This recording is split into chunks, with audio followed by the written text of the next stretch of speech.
All right. And we are live. Welcome to the Iron Lords podcast and the Lords of Gaming.net, episode number 115. And it's another glorious Sunday. We're back at the round table on the Lord's Day.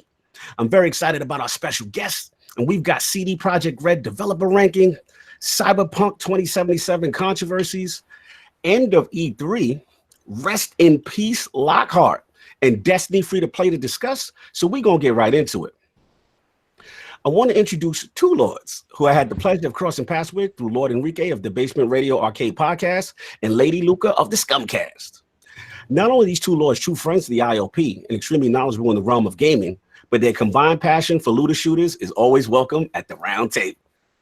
Introducing first, the creator of the Gaming Forte YouTube channel and panelist of both the Scumcast and B.R.A.P.s podcasts, the most nautical one himself and legend of the Destiny grind. And introducing next, the owner of the most hilarious avatar on social media and also a panelist of the Scumcast and B.R.A.P.s podcast, the Lord of IT networking and master of division gear sets, the Crimson Guard brothers, Tomax and Zaymot of gaming, live from the DMV and Michigan, and both making their debut into the realm of the Lords. My man's Lords Gaming Forte and Slomo-Backslap. How are you both doing, sir? Man, that's what I'm talking about. I'm talking about we get a joint. We get a joint one. I'm all hyped and excited now. Look, I thought Boom did a good intro, but nah, Boom gonna have to step his game up now. Like I see LordCognito was like, "Oh, Boom trying to do intros." Okay, let me take the cape off for a second. Let me. Yeah, he hit you with the Tomax and show you how to do it. Yeah, man. To me, it's like we'll get into your history, but I had to call y'all that because I remember when I first came across y'all, it was like y'all on the same wavelength, but y'all do something to bother the other one. All the time. Yeah, so all the time. I love it. I love that dynamic you guys have, but ultimately you do have the same goal. So if I hit one, the other one. Man, dude, let me tell you, man, when Slomo was out of town, when he was putting his feet up on a beach somewhere, I was lost for a week. Shout out to Boss Boo. He said, I need Cog to do my voicemail message. Man, but that'd be pretty fine, man. No, man, but introduce him. He not here right now. Right. How you brothers doing, man? Forte, how you doing, bro? No, man, let me tell you something, man. Let's get it. Man, the only thing that could be better than being here today with you guys is the fact that my man Slomo here with me. I give that man so much crap every day, every week. We talk, man. That's my man. I love that man to death. You have to bring backup to the podcast. Exactly. Well, I don't know, man. Depending on some of these topics, man. You know, Slomo might. I think Cognito has something up his sleeve with a couple of these. Oh yeah. But ultimately, man. Trouble early. I'm just putting it out. No, yeah, but no. You did some research on when you did these topics. I'm like, man. Yup. You gonna be arguing? Yup. Sure did. Oh yeah. No, but honestly, man, the fact that man, it's Sunday. Yes, sir. I'm always on the other side listening to this when I'm at work, man. I made sure I took half a day at work to make sure I was here for this because my man Slomo's here with me. Yeah. And if you ain't in church right now, you should be right here listening to this. The number one podcast on Sunday mornings. On Sunday, it's nothing. I don't care about any other podcast on Sundays. This is the one you want to listen to. Shout out to the Lords, man. I'm so happy to be here with you guys, man. Much love, brother, man. Really appreciate you guys and the support. You know, you guys have been rocking with us for so long. And like I was telling, I spoke to King and Addict. Like, I'm on a mission.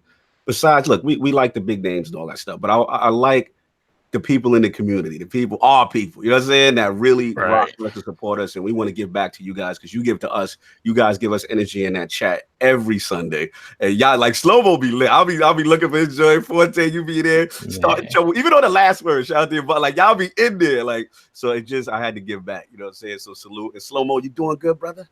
Man, I'm doing great, man. Yeah, I mean, everything Forte just said, this is probably going to be the one thing that we will 100% agree on today is that like this is a fire podcast. Like this is like one of my top 3 podcasts that I listen to. on a weekly basis. I gotta make sure, even if like I'm busy on the Sunday, you know how it is with kids and the family. You know, like you want to be able to listen to something live and then stuff pop up. You're like, you know what? I'm still gonna make sure I get that replay though. Ooh, make sure you get that replay. That's what's up. Facts. Man. Much love, you already know. So you know we have the 4 horsemen. We're a horseman down. So salute, Sav. You take care of business with the fam. An arrow to the knee. He took an arrow to the knee. You know what I'm saying? Taking business with the fam. Y'all don't understand. I snatched his kneecaps. Oh my God. Of course, he would use that an opportunity to snatch it. That's King right. King up here giving people replacement surgeries and shit. He was out here actively frauding. So I just,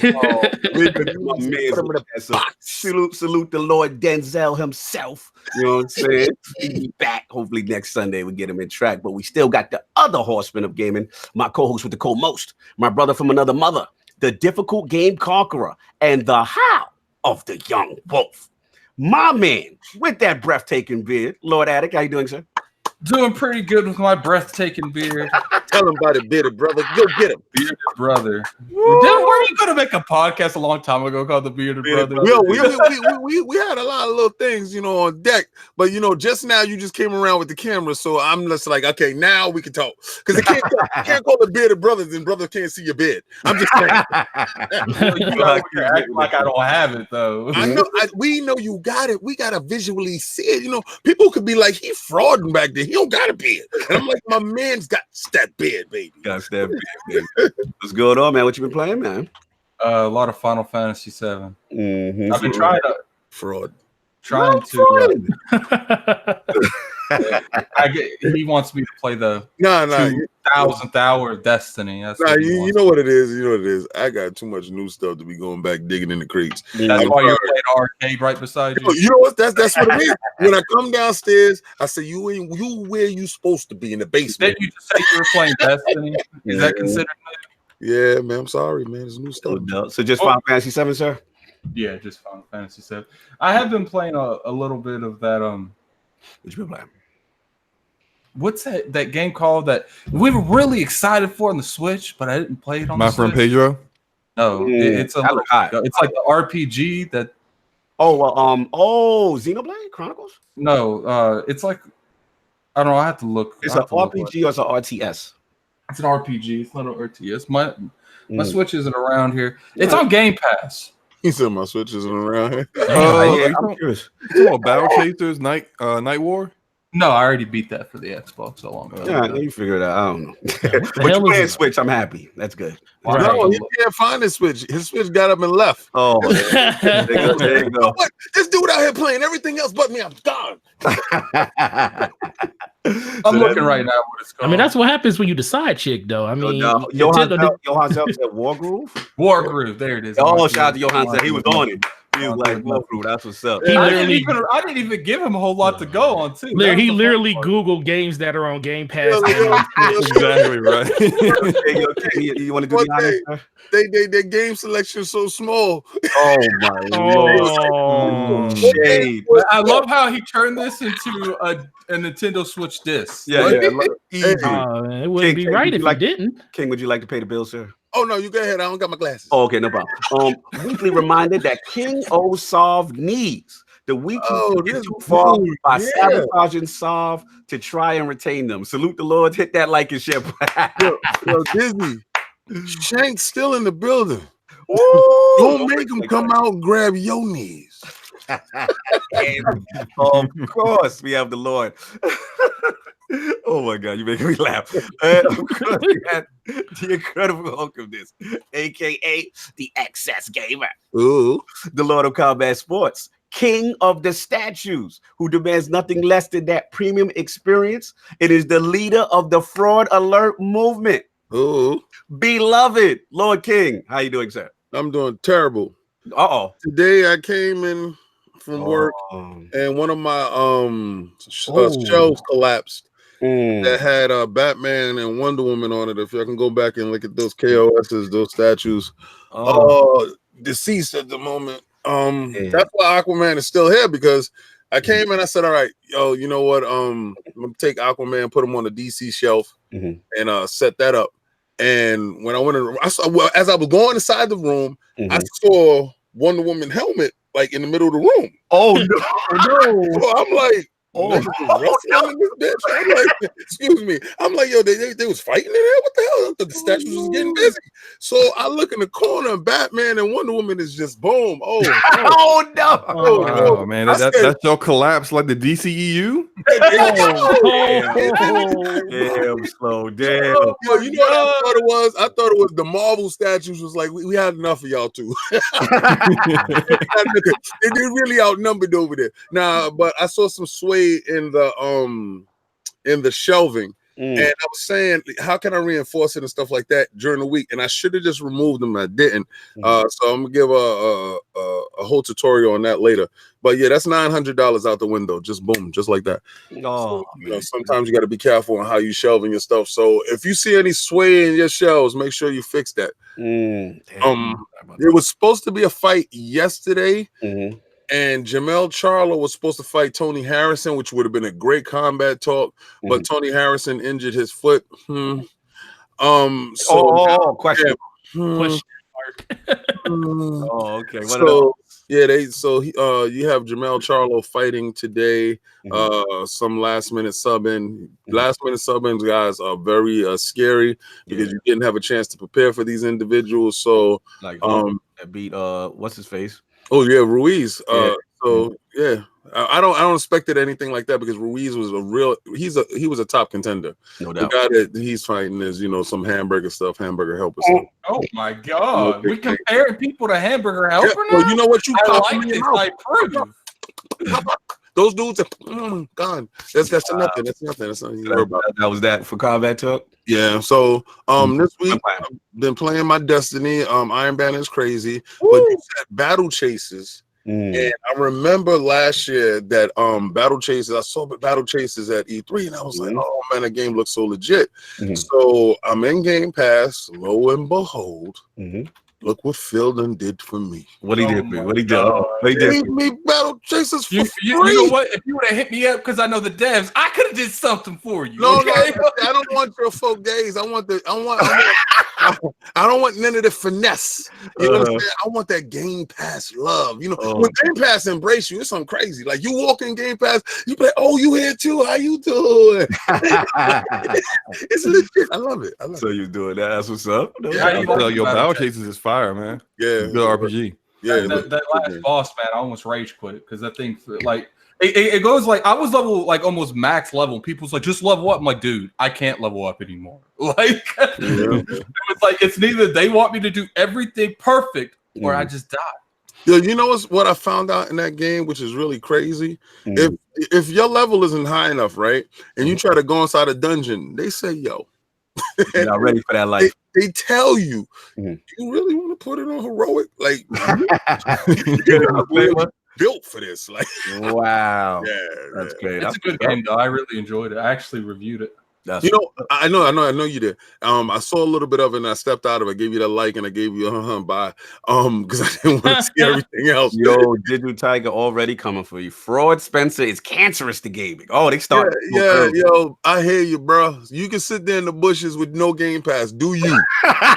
What I'm gonna tell you, you ain't playing battle chases. Do you go buy battle chases for $14.95? And I'm gonna take my $14.95, get the ultimate Game Pass, and get 200 games with that. No man, Celia, what's up, brother? What's going on? No doubt. They low key need to have King like in charge of marketing Game Pass. Absolutely. They're like, just think about it. That sentence he just said there is genius. Mentally, you have to be on another wavelength to say, I'm gonna take $20 and buy one game. Or I'm gonna take that same $20, get change back, and get 200 games. I don't know what wavelength you on. Enjoy your day, brother. I'm gonna stick my wavelength right over here with 200 games. Shout out to Digital Tiger, no doubt. The king has spoken, and of course, we have the Lord of the Cooperative Experience and Gaming Ninja himself, the Shinobi, LordCognito, spreading that realness in the realm of the ILP. Not telling you what you want to hear, but what you need to hear.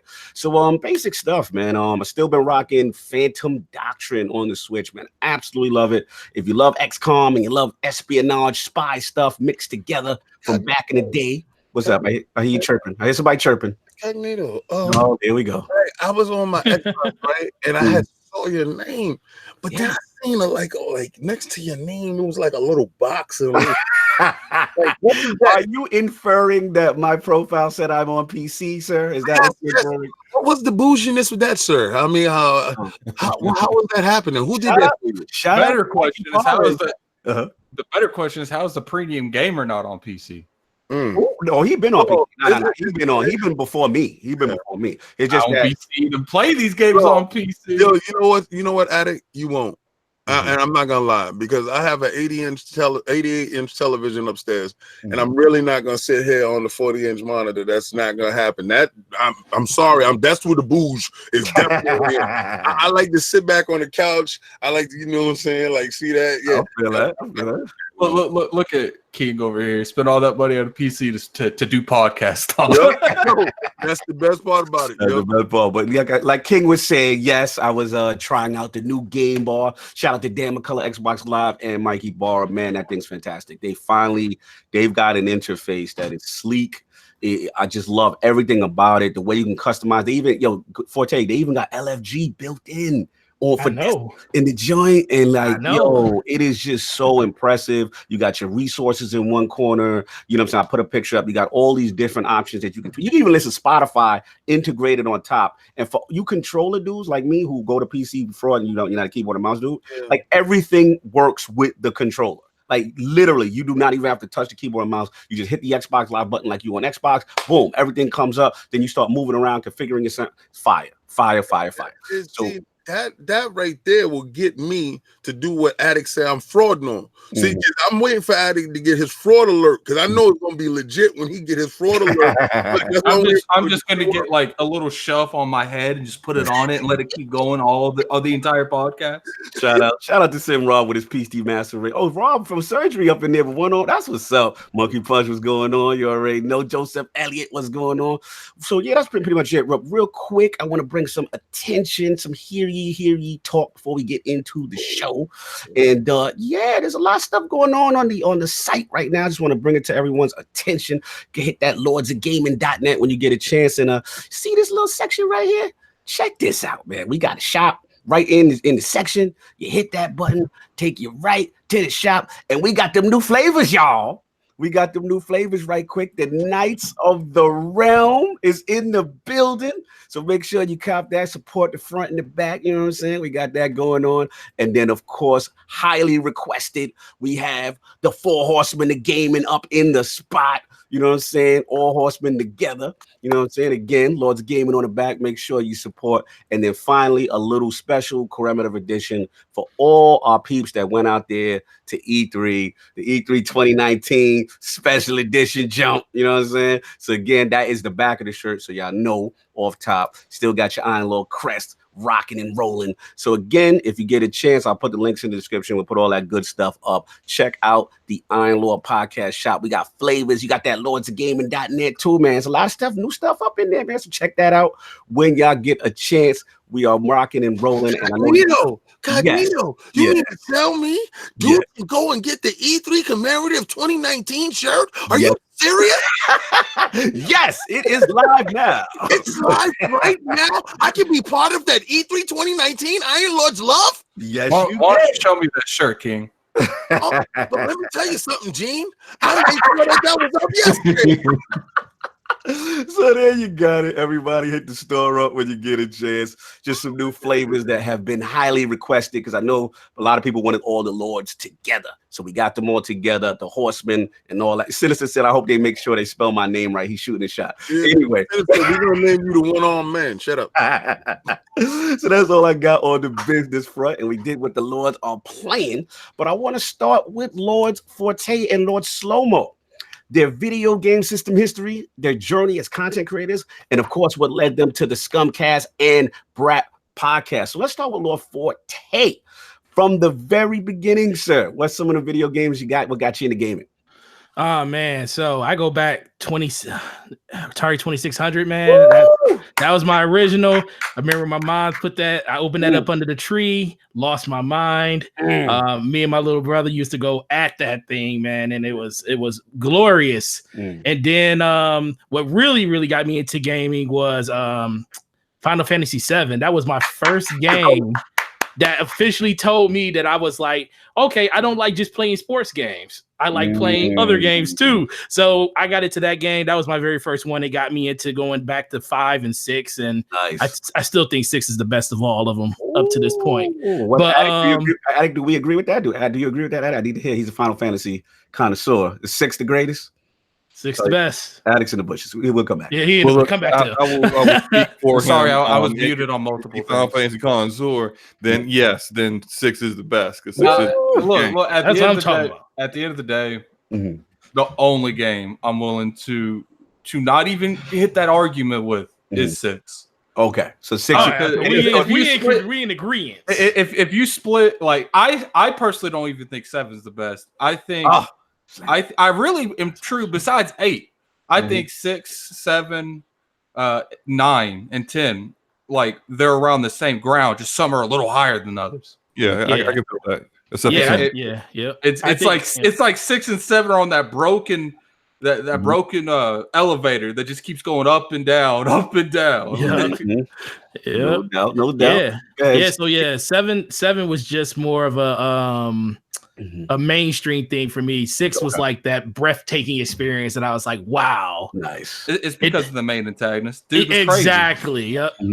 Exactly. Like Sephiroth is a serious tone enemy that that isn't really all there, but he is. Everyone liked him for his persona. Well, the main antagonist for 6 is literally crazy. Like he in the game, he makes people get down on the. In the desert, so he can walk over them because he don't want to get his shoes sand. Oh, he on some official bend the knee type of time. I like that. There's a part in 6 where he's just like, "Why are we doing this siege against this nation? Let's just poison." Yeah, I'm just tired. Wow, that's what's up. Shout out to Johan Zell. He said 3, 6, and tactics come at 7 fans. That's all he. Which one is the one with the jobs? I think that was my best one. The one when the jobs like 3 of them, 3 or 4. No. The first time the jobs were implemented, that was in 2 or 3. I think that was like 5 actually. Yeah, 4 5. or 5. Okay, yeah, that's the one I like the most. That's the shout out to Sammy Prescott. He says 7 pop them JRPG cherries. If people play the older ones, they will see 7 is overrated. I agree with y'all. Yeah, I still think the Spirit Grid was probably my favorite upgrade path in any of the Final Fantasies. That's 10. Yeah, that Spirit Grid, I love that Spirit because you can literally customize every character to be what you wanted to be in the very end game. And if you wanted to take them completely out of their element, you could. So that was really refreshing about that. So that was like probably my number 5 game. But when it comes to like that top, man, I went to the original launch party for the original Xbox in New York when they were serving those surges to everybody. Yes. I mean, how was there? Yo, what's funny is you probably saw us. They probably saw I us. probably did, man. We was in our younger selves running around being kids at that point. Man, I remember that. I took pictures and all types of stuff, man. That was an amazing experience. Halo, of course, is by far my favorite game of all time. That's the reason I ended up there. Microsoft threw a boot in my plan when they bought it and said, "Hey, we taking this from PC." My butt went out to Best Buy the day that Halo got announced on the Mac stage. I went out and bought a graphics card, a Voodoo 5000. I'm with you. No, I went out and bought a Voodoo 5000 for that game. Because it was on, it was on the box. It said this for Halo. Had the Halo ring with them sitting on the horizon. I went out and bought it, man. And next thing I know, at E3, Microsoft came out and said we buy it. I was like, well, I guess this is in the bushes. Billy G backed the truck up. No, so I had to get the ducats together and say, hey, gotta jump on this Xbox thing. And I was already kind of used because they had the partnership with Dreamcast. Dreamcast was one of my favorite systems. So I kind of knew where they were going. I played a heck of a lot of NBA Showtime on that system and online gameplay. That's when I was in my element back when sports games was like a really big thing to do. Yes. So so I love that. I loved it so much. And then after that, man, when that original Xbox came out, going to other friends' house playing Halo on Xbox Connect online, having to go through the GameSpot network to actually link up with other people. Yes. Right. Oh man, it was an incredible thing. And then just the fact that I was taking my Xbox in a TV to someone else's house just to beat down on them, man. Shout out to the number one Magnum pistol in the world. No gun will ever be better. Oh, that pistol was OP. No, just 2 taps to the head, you done, bro. Just the truth, man. Be all the way across the map with a all scope. the way. Hang them high all the way across the map. Oh yes, hang them high, yo. That's like the best map ever. Shout out to Mr. Ha. Yeah, shout out to Mr. with the piss. He's a demon with the pistol. So that was like probably that was my favorite game. But then online hit, and I didn't expect online to be as big as it was. I was a day one adopter. I went to the mall, bought Xbox Live in the box with the headset. Yep. So I joined the community, said, hey, day one, make sure I get my Xbox Live tag, which is Nautical, got it day one. So it was like Nautical been your joint. Like that's been you. Yeah, it's been 2. Okay, so the one I have now is another one because Microsoft used to have they had a policy before where your gamer tag was tied to your credit card. Yes. You couldn't change it unless you couldn't get recapture it unless you knew the credit card number that it was under. Microsoft points. And Microsoft would not allow, even though I knew the email, I had information on the email and everything that was under, Microsoft would not release that gamer tag for me to get it back. So I had to literally go in and make another version of Nautical. So I've been on Xbox Live from the beginning. The Nautical kind I have now has been 16 years, so I'm missing 3 basically. Forte, check this crap out. When we switched over, I didn't know that the email that I put in with my old gamer tag, because it was Melon Buster 1. That's what he was gooning on. That's what I was actively trolling Melon Buster. And I couldn't switch it over. So all of my gamer score, all that stuff is just left over there. All my 360 love, all that is just in the bushes. Yeah, man, the same. I think that happened to everybody. That happened to me too. At one point that happened too, unless you was able to keep you kept the same account and you knew the information. That's the only way it didn't happen to you.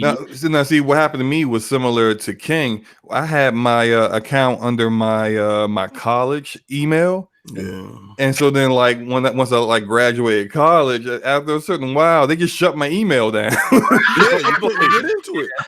Yeah, I couldn't get into it. And I was like, they was like, oh no, your username is tied to their gamer tag is tied to that. I'm like, all right, well, I guess all those that gamer score points and all that stuff is gone. I had to start all over. And I got to give a fraud alert to myself because all that crap I was talking about PlayStation. When they was like, yo, you couldn't switch your joint over. Microsoft already did me dirty before then. So my extra salt, I was extra salty coming at them dudes. Like, hey man, Xbox people were prepared 15 years ago for this. So Nautical since the beginning, man. And then when Xbox Live launched, man, I jumped in, was playing a lot of basketball, a lot of football. But man, the first game, Ghost Recon, the original Ghost Recon, that was the game that told me I don't need to play sports games no more. I need to play nothing but shooters for the rest of my freaking life. I'm so glad you mentioned that. Like, man, I was on that game, man. It was amazing. How many players was on one team at that time? It was 8 on 8 at that time. Right. Now, didn't they have like a versus the AI? Like it would be like it was like almost like a terrorist hunt, but like it was in the open field. I just love that game, man. Yeah, it was.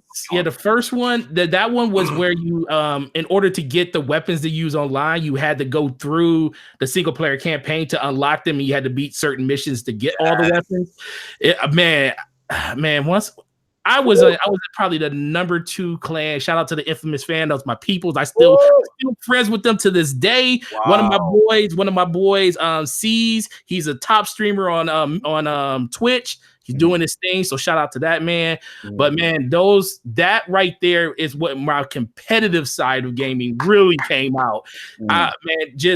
I ran tournaments on Team Compete on that game. It was a real amazing experience. And then it just transferred on and on with Destiny. Well, not Destiny, with more Halo, just getting into Gears of War. Gears of War was the next thing that I was super into. Man, and then it was just an amazing ride just through that original Xbox. And then Mass Effect 2. Oh, bro. When I tell you something, man, I might have to rethink my favorite. Halo is probably my favorite game. Halo probably 2 and 3. Mass Effect is my favorite franchise. That I was one of those people, and a lot of people are in this situation. They played the first one. They kind of got stuck on a planet or somewhere. They was like, because you had to do like, especially if you were achievement hunting. My wife calling me.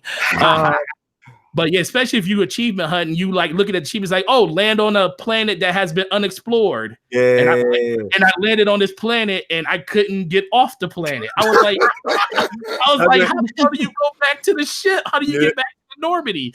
So I was a little janky back then. Make a little janky. So I was like, you know what? Screw this game in the bushes. Go back and play some more Halo. So I went and play some more Halo. And then let me tell you, Mass Effect 2 came out. And Slomo chomping at the bit right now. My brother called me. My brother called me, bro. My brother called me, was like, bro, did you play Did you check out Mass Effect 2? I said, no, I ain't finished 1 yet. He said, play the first story. He said, play the first mission and you'll be back in. So I went in and I was like, played the first mission. My shepherd's floating into the planet's atmosphere. And I'm like, done. Can't play no more of this. Got to go back to 1. Got to get my character. I got to make up with your decisions. Real quick. Did you kill Ashley or did you kill Rex? Who? Remember that situation? Yeah, I remember. It was well. Honestly, I didn't do anything. Ashley, you let it play out. Ashley did it for me.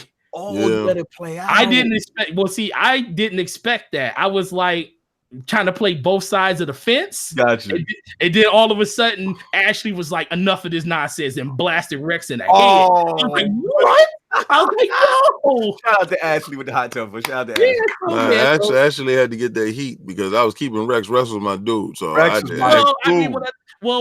got to remember that was the first. I believe that was the first one that actually that mattered because. Yeah, because Ashley in the next game.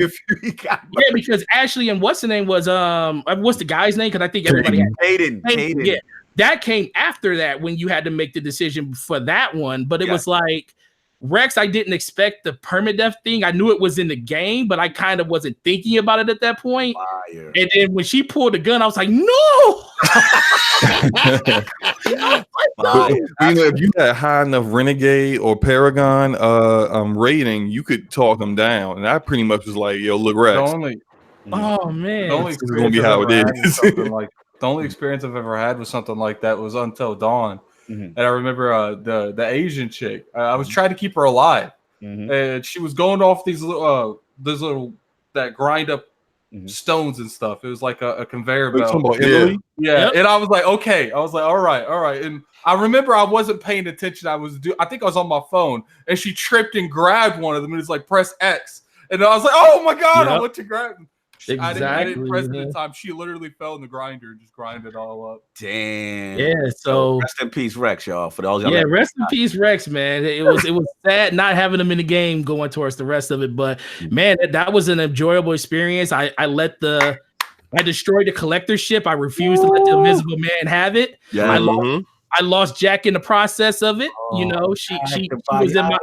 Yep, Jack, I lost her right then and there. I was thinking about going back and redoing the game, and it was like, no. I'm just gonna stick with what I got. Suicide mission. Yep, the suicide mission, and that was an amazing thing. And then, man, people had a problem with Mass Effect 3's ending. Me personally, yes, it could have been better, right? But I got all the anyone clothes. that says yes, it could have been better. Buzz, damage controlling. No, exactly. it's not damage controlling. But see, this is the thing. The ending could have been better, but the part that's all you need to do is the ending could have been better. The part that you get to when you're going up, when you're making a run up to the Citadel on the ground on Earth, when you're going through the buildings and you go to that first hub city before you got to make the final push to the mission, you get a chance to like talk to every last one of your peoples before all the people that you ever basically came in contact with that was part of your squad. You got a chance to like tell them how they felt about you and everything, and they got to tell you. That was closure for me. I was like, I'm good. And when I got to the very end, I decided to destroy. And let me tell you, whoever thought of this was genius. I walked over to destroy. I thought about it for a second. I pulled the trigger at the reactor. Nothing happened. I was like, Before I tell you, I think you're probably the first person in history that's called Casey Hudson a genius for that decision. That was a G. No, it was G because it was not genius. Here are your three options. Even though you had everyone's playthrough is completely different. Literally, every single person who's played this entire series playthrough is completely different. You got three endings. Okay, ain't no genius. That's like, hey yo. No, listen, bro. I'm not talking EA about called. We gotta wrap this up right now. Make three different colors to get this going. We about to argue. We about to argue in a second, bro. You need to quit. So let me finish what I was saying. I don't think it's necessary, to be honest. Look, I'm just talking about my experience, sir. My experience, not yours and everybody else in this freaking universe that bought this game. My experience. I walked up to the reactor. I pulled the trigger. Yes. And when I pulled the trigger, nothing happened. And when nothing happened, it made me contemplate my decision. Right. I literally called my brother on the phone who beat it a week earlier and said, bro, nothing happened. What should I do? Should I really be doing this? He was Look like, at that. The game's so good, you have to call your brother to find out what's going on. I had to call my brother to see, like, bro, what should I do? He's like, bro, he was like, bro, do what you need to do. I said, all right. What kind of advice is that? I hung up the phone from him and I sat there for a second. I pulled the trigger again. Nothing happened. I was like, what the freak is going on? And then throw you and your brother in the bushes. Keep going. Listen. Then I found out when you go destroy, you have to shoot it 3 times. It makes you shoot it 3 times. So the second time I shot it, nothing happened. It made me literally think. I put the controller down and walked away from the game for 30 minutes. Before I decided I felt like you're doing like a journey, like religious and stuff happens, man. Journey, bro. It was a journey and a half. He journeyed in the shadow realm for 2 years before he found out he had it 3 times. Shout out to you for making sure that you wanted to get it done. After the first 2 times, you was like, I really want to destroy everything. You mean to tell me that you talked to your brother and he didn't tell you got to press it 3 times? He did not tell me, bro. I think this is a fraud alert. You have to use that fraud alert there. I don't think it's a fraud alert situation because after the first time, if it didn't go right, some normal dudes would have been like, you know what, that's it. Maybe they might check again, right? Maybe my controller didn't work. And he did it again and it didn't happen. He like, you know what? What Bioware friends to tell you is that's a glitch. It was supposed to work the first time, but they didn't want to fix it. The fact that you got to think this is the type of you got to think. You got to hit something 3 times. I'm thinking, listen, bro. Your decisions matter in this game. It matters so much. You have to press it 3 times. Confirmed by the ending. No, they don't. Listen, bro. All I know is I sat for 30 minutes on it and I came back in and I shot it and then it went off. And I was like, oh, okay. And then, Doug, so like I said, Indy could have. After you shot it, did you go, what have I done? No, I didn't do that. Okay. I was pretty much a prisoner. I was a prisoner of my convictions at that point. I had to just live with it. Right. He dedicated an hour of his life to figuring this out. He better be okay with this. I did, man. It was dedicated more time to figuring out than BioWare dedicated to making the ending.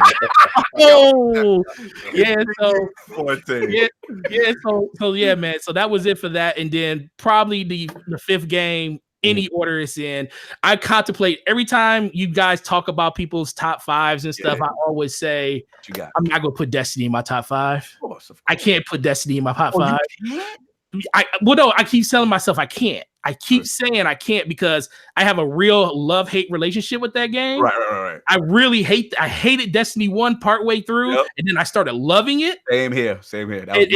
And then Destiny 2 it's been pretty good throughout the whole thing, but Destiny 1 kind of burned me a couple of ways because of the way they marketed the game, and it made me really not like it. And shout out to the Master Chief Collection not working day one, because if that game would have worked day one, I would have never played Destiny. I would never play Destiny again, because I was telling my original raid team when Master Chief Collection comes out, this game's in the fucking bushes. I'm not coming back to it. Don't even expect me on this game anymore. I'm done with this game. And then I went over there and I was watching loading screens in Master Chief Collection, and single player wasn't working. And I was like, okay, I need my Bungie fix. So I'm going back to Destiny.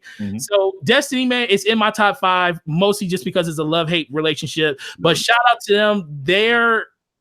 The way that they're doing the game now, I am more confident in the future of the game going forward. So I think you're gonna have to reassess that in a second. Oh my lord! Anyway, man, I can't wait to hear Slomo. Slomo's up now, so like, get it slow.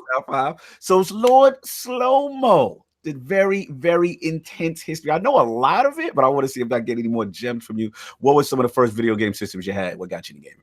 All right, for real. Like, it's really similar to Forte a little bit. So, like, I mean, I'm 38 now, and I was 5 when I first like really got my first experience with video games. I went over to my godbrother's house. This dude had the Nintendo Entertainment System. He had Super Mario Brothers. He had Duck Hunt. And I was just like, my mind was blown. I was just like, what is this? I gotta have this. So I'm talking to my mom. It's like, Mom, I don't want anything for Christmas, but this. But this is all I want, right?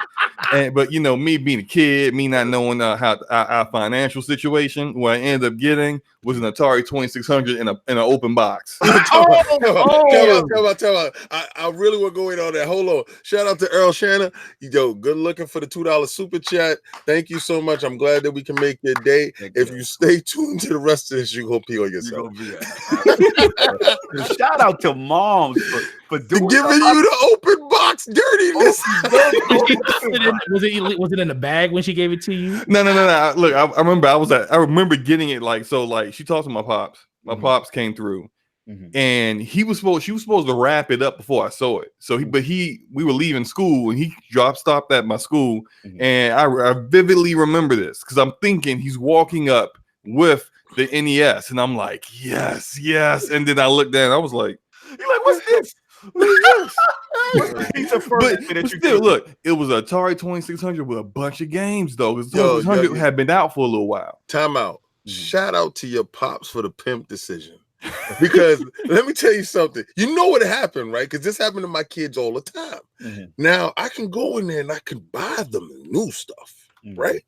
Or I got a super deal from the dude on the side that was at GameStop selling all his games and a system that was just a little bit older than my son didn't have yet. So you got a pimp decision done. He gave you a crap ton of games.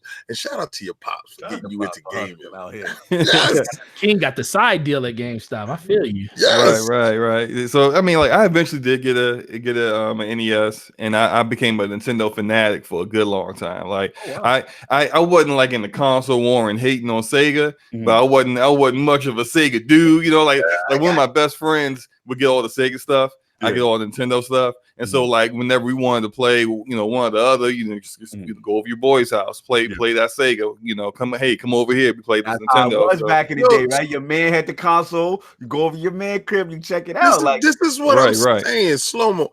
Do you remember that culture? Like, you play on the basketball court, or you're playing on the field, and it slip out. Somebody be like, "Yo, I got a Sega, or I got a Turbo Graphics," and you be like, "Word, I got this." And it wasn't that, "Oh, you got a PlayStation, let me punch you in the mouth." You know what I'm saying? Like, it was let me get to his house so we can just, you know, swap and play.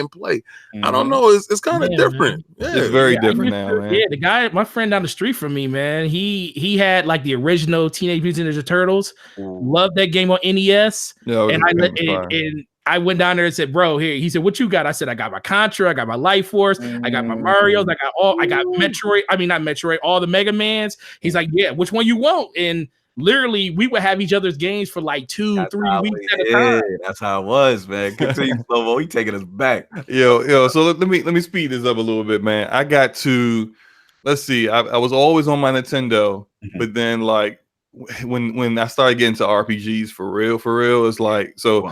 I had Final Fantasy 4, which was Final Fantasy 2 here. Really enjoyed it, but I was like, I still wasn't really into it like that. I was still playing other games, but then when Final Fantasy 6 came out, which was our Final Fantasy 3, is when I was like, I'm hooked.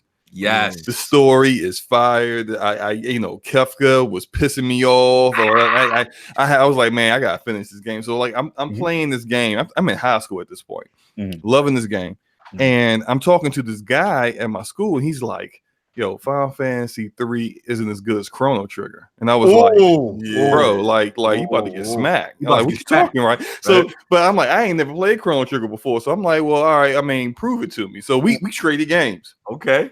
So what you hit him with for the Chrono Trigger? What you get? Oh, look, no, I told him Final Fantasy 6 was better. He didn't believe me. So we actually traded those two games. Wow. So I got Chrono Trigger, and I was like, yo, man, you know what?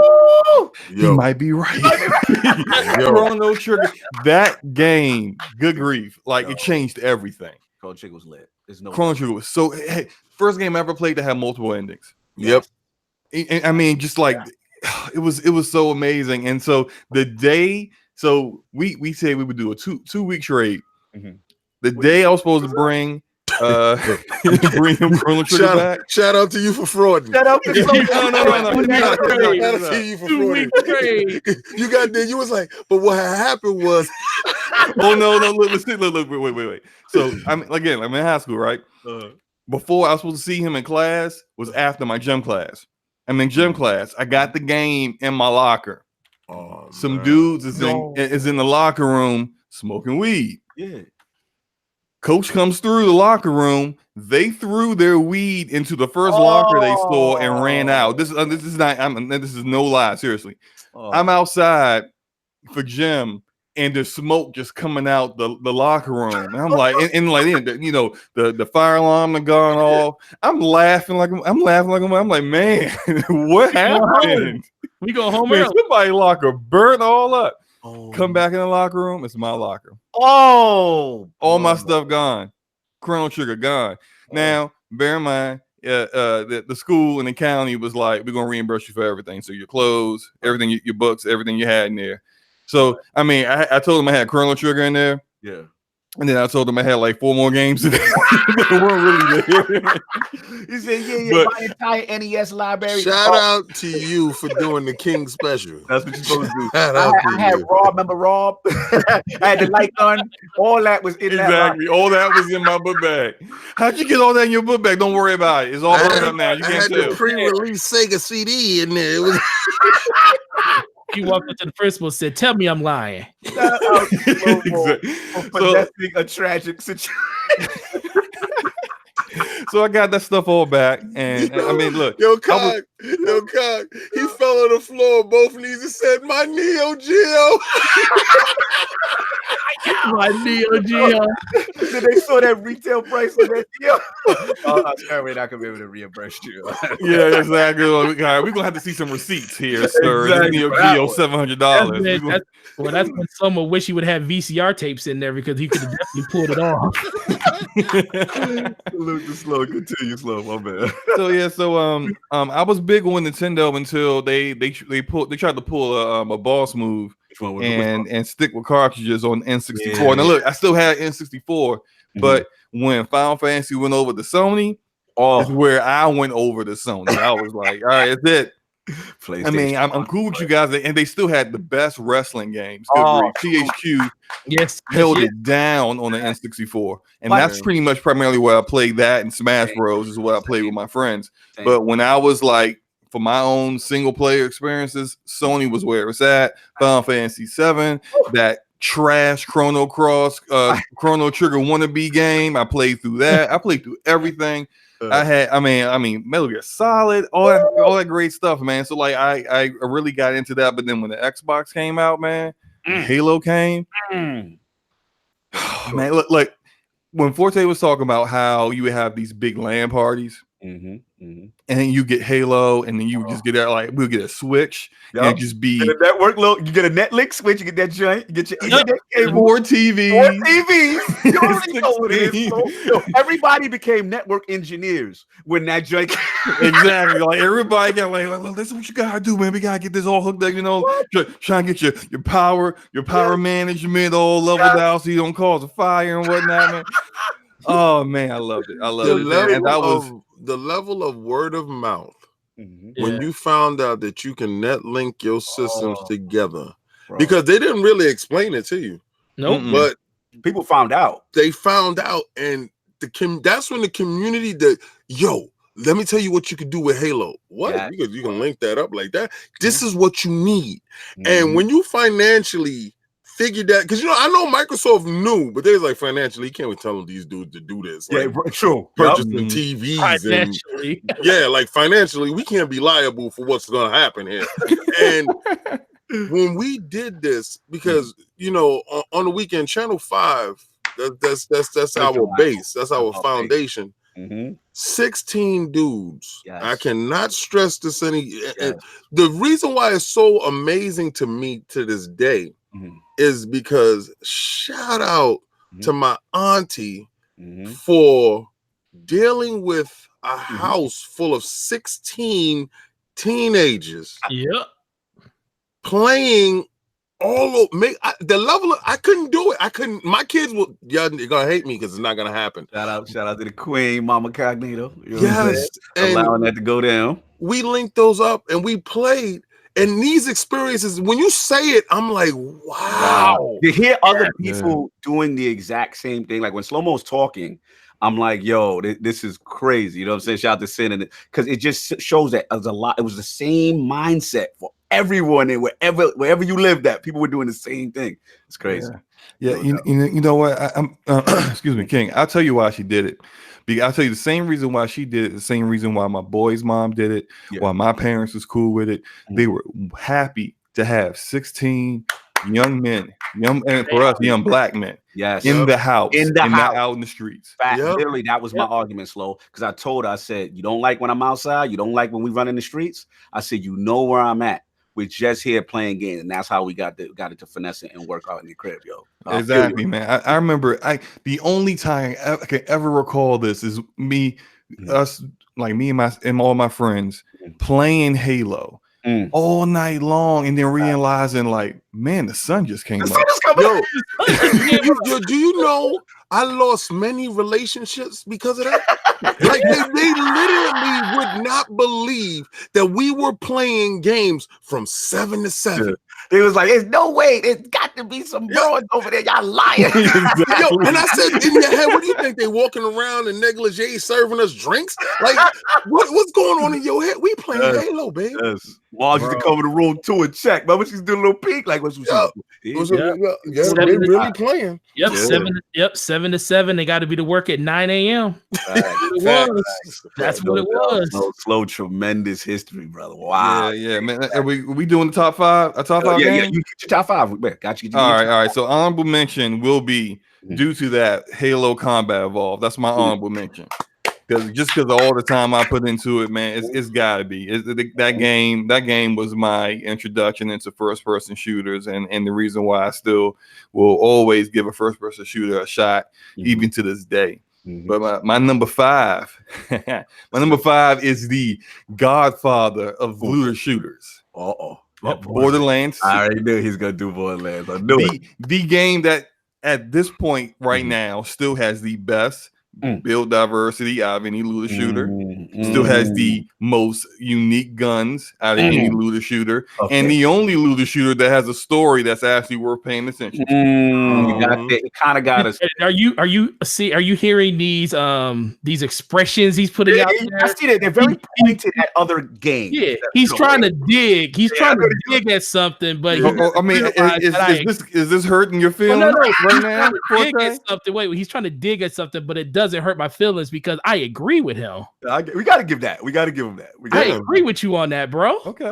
There's always a foundation. There's always a floor. There's always a floor, but that's exactly where it's gonna stay. On the floor. There's a ceiling and the floor, and some games are a lot closer to the floor. That's what I'm talking about. This man get his 5 off. Would y'all bang stop? bang?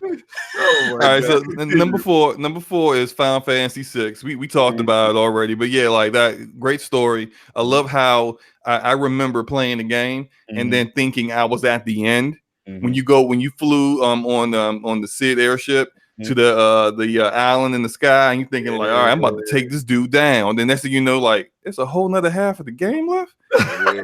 And the whole map is changed and everything. I gotta refine my squad again and get them all together. And everyone has been through so many different, like in the time that you had lost them, they had gone through so many different things. All the characters were so different and going through different situations. I'm like, man, this game is so yeah. That's my number 4, no doubt. Number 3, Dragon Age Origins.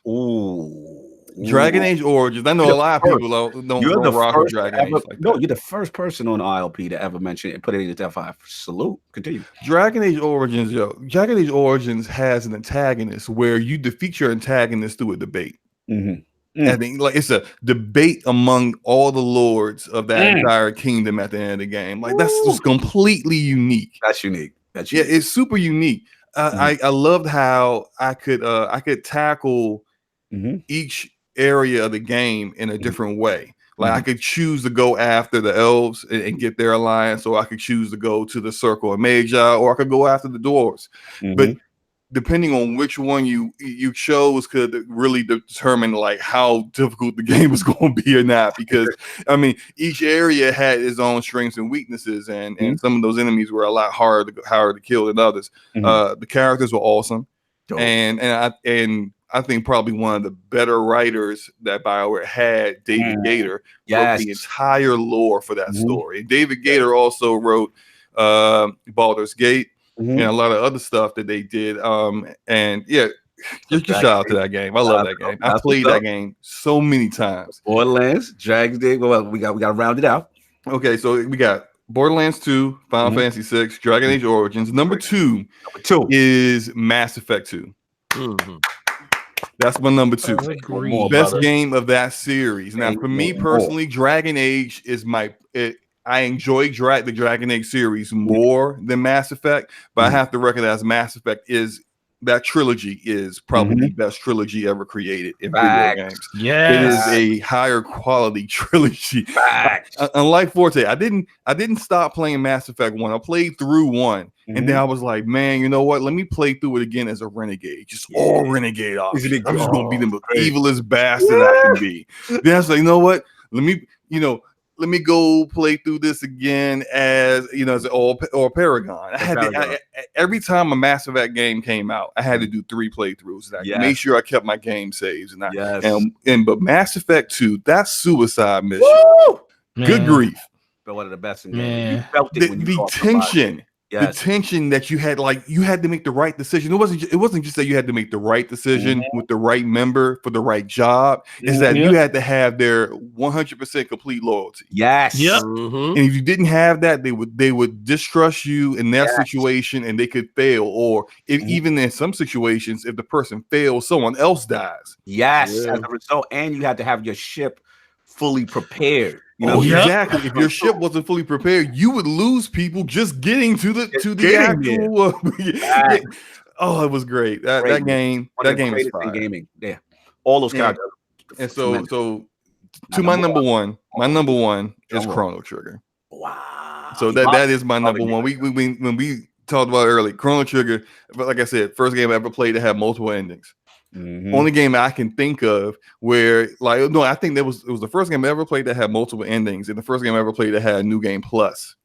Yeah. So I was able to go back, take all my characters and their levels, and then you could actually take on Lavos at like the very beginning of the game if you wanted to. If your chrono was level 99 and you was just a G like that, go ahead and fight him. There was like at the part where the princess first goes into the first portal and gets thrown back into the Middle Ages. You could choose to go after her, or there was another portal off to the corner. If you took that portal off to the corner, it would take you directly to Lavos, so you could just go one-on-one with the dude. Lavos.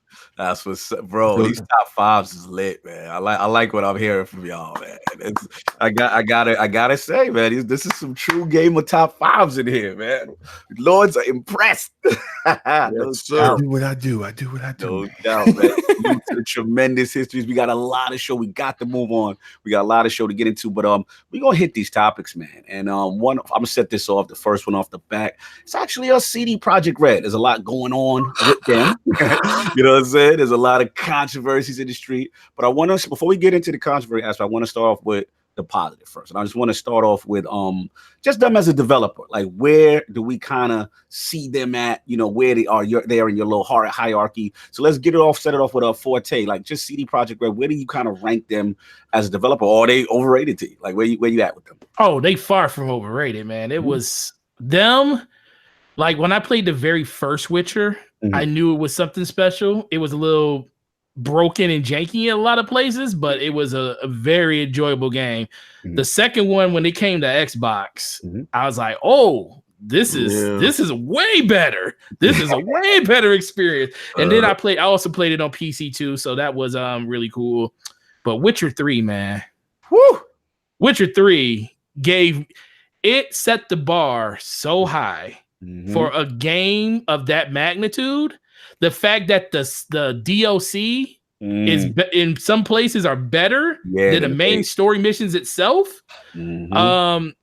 something truly breathtaking. And then the fact that they are all about just non-DRM. They don't lock their games behind anything. Their games are just available for anybody to play pretty much anywhere you want to when it comes to like PC. And I played pretty much all of them there outside of the second Witcher. I think they are not overrated.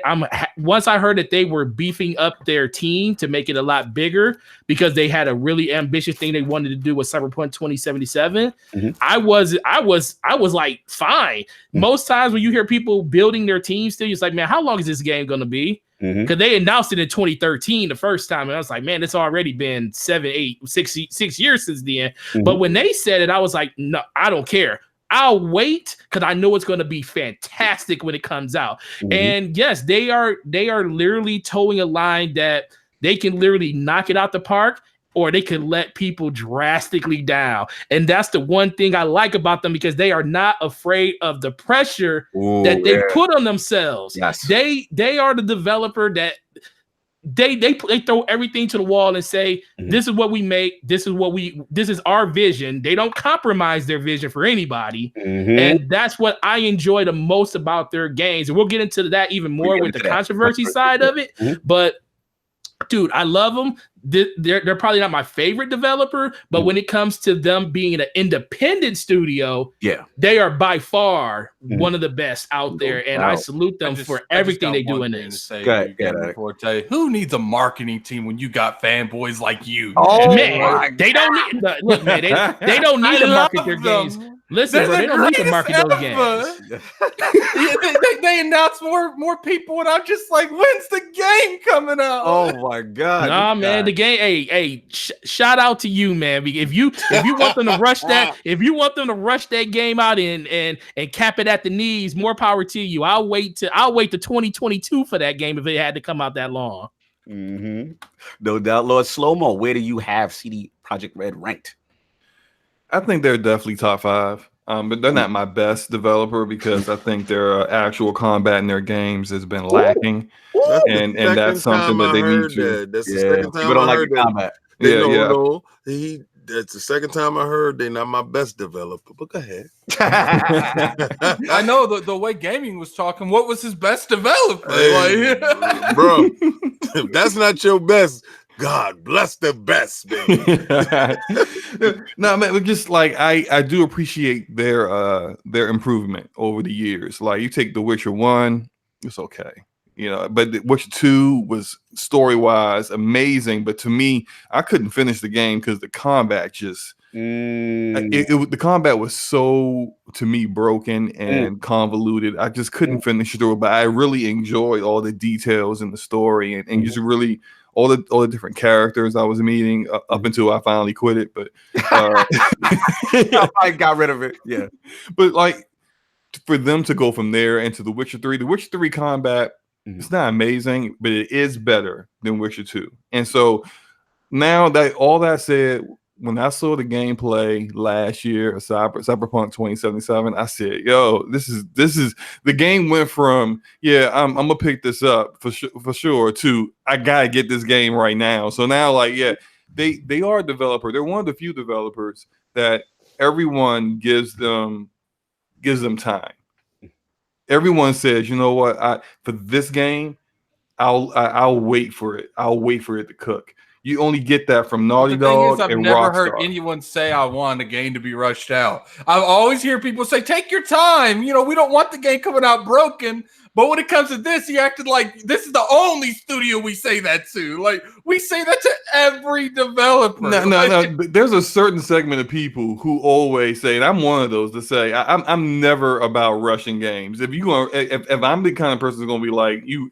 If I want you to rush the game, then I'm also going to not complain when the game is buggy and broken. True. Because that's what happens. I don't mind. I don't mind, you know, the hype towards Cyberpunk because it looks more like my style. But like people going to act like they got this. How'd they get this clout from one game? Well, Witcher is considered a masterpiece, but Witcher 3, like I have never ever seen the amount of clout that a developer can get from one game. We don't even get this kind of clout to Rockstar. Yo, that's how revered Witcher is. I mean, you see people's avatars with Geralt and Direwolf running around. Like people go. Well, some people do belong in straitjackets. I'm just saying that. Like, is that your beloved Final Fantasy? That's I have no problem with The Witcher. I actually tried to play it a couple times. I couldn't get that fighting style down. I just couldn't. Yeah. Like it just seemed like kind of like clunky at times. Like it was the atmosphere in The Witcher is probably. I don't think there's a game that quite captivates you more like The Witcher. The Witcher 3. I don't know about the other two. Gotcha. But this one's first person, and I tend to gravitate towards those.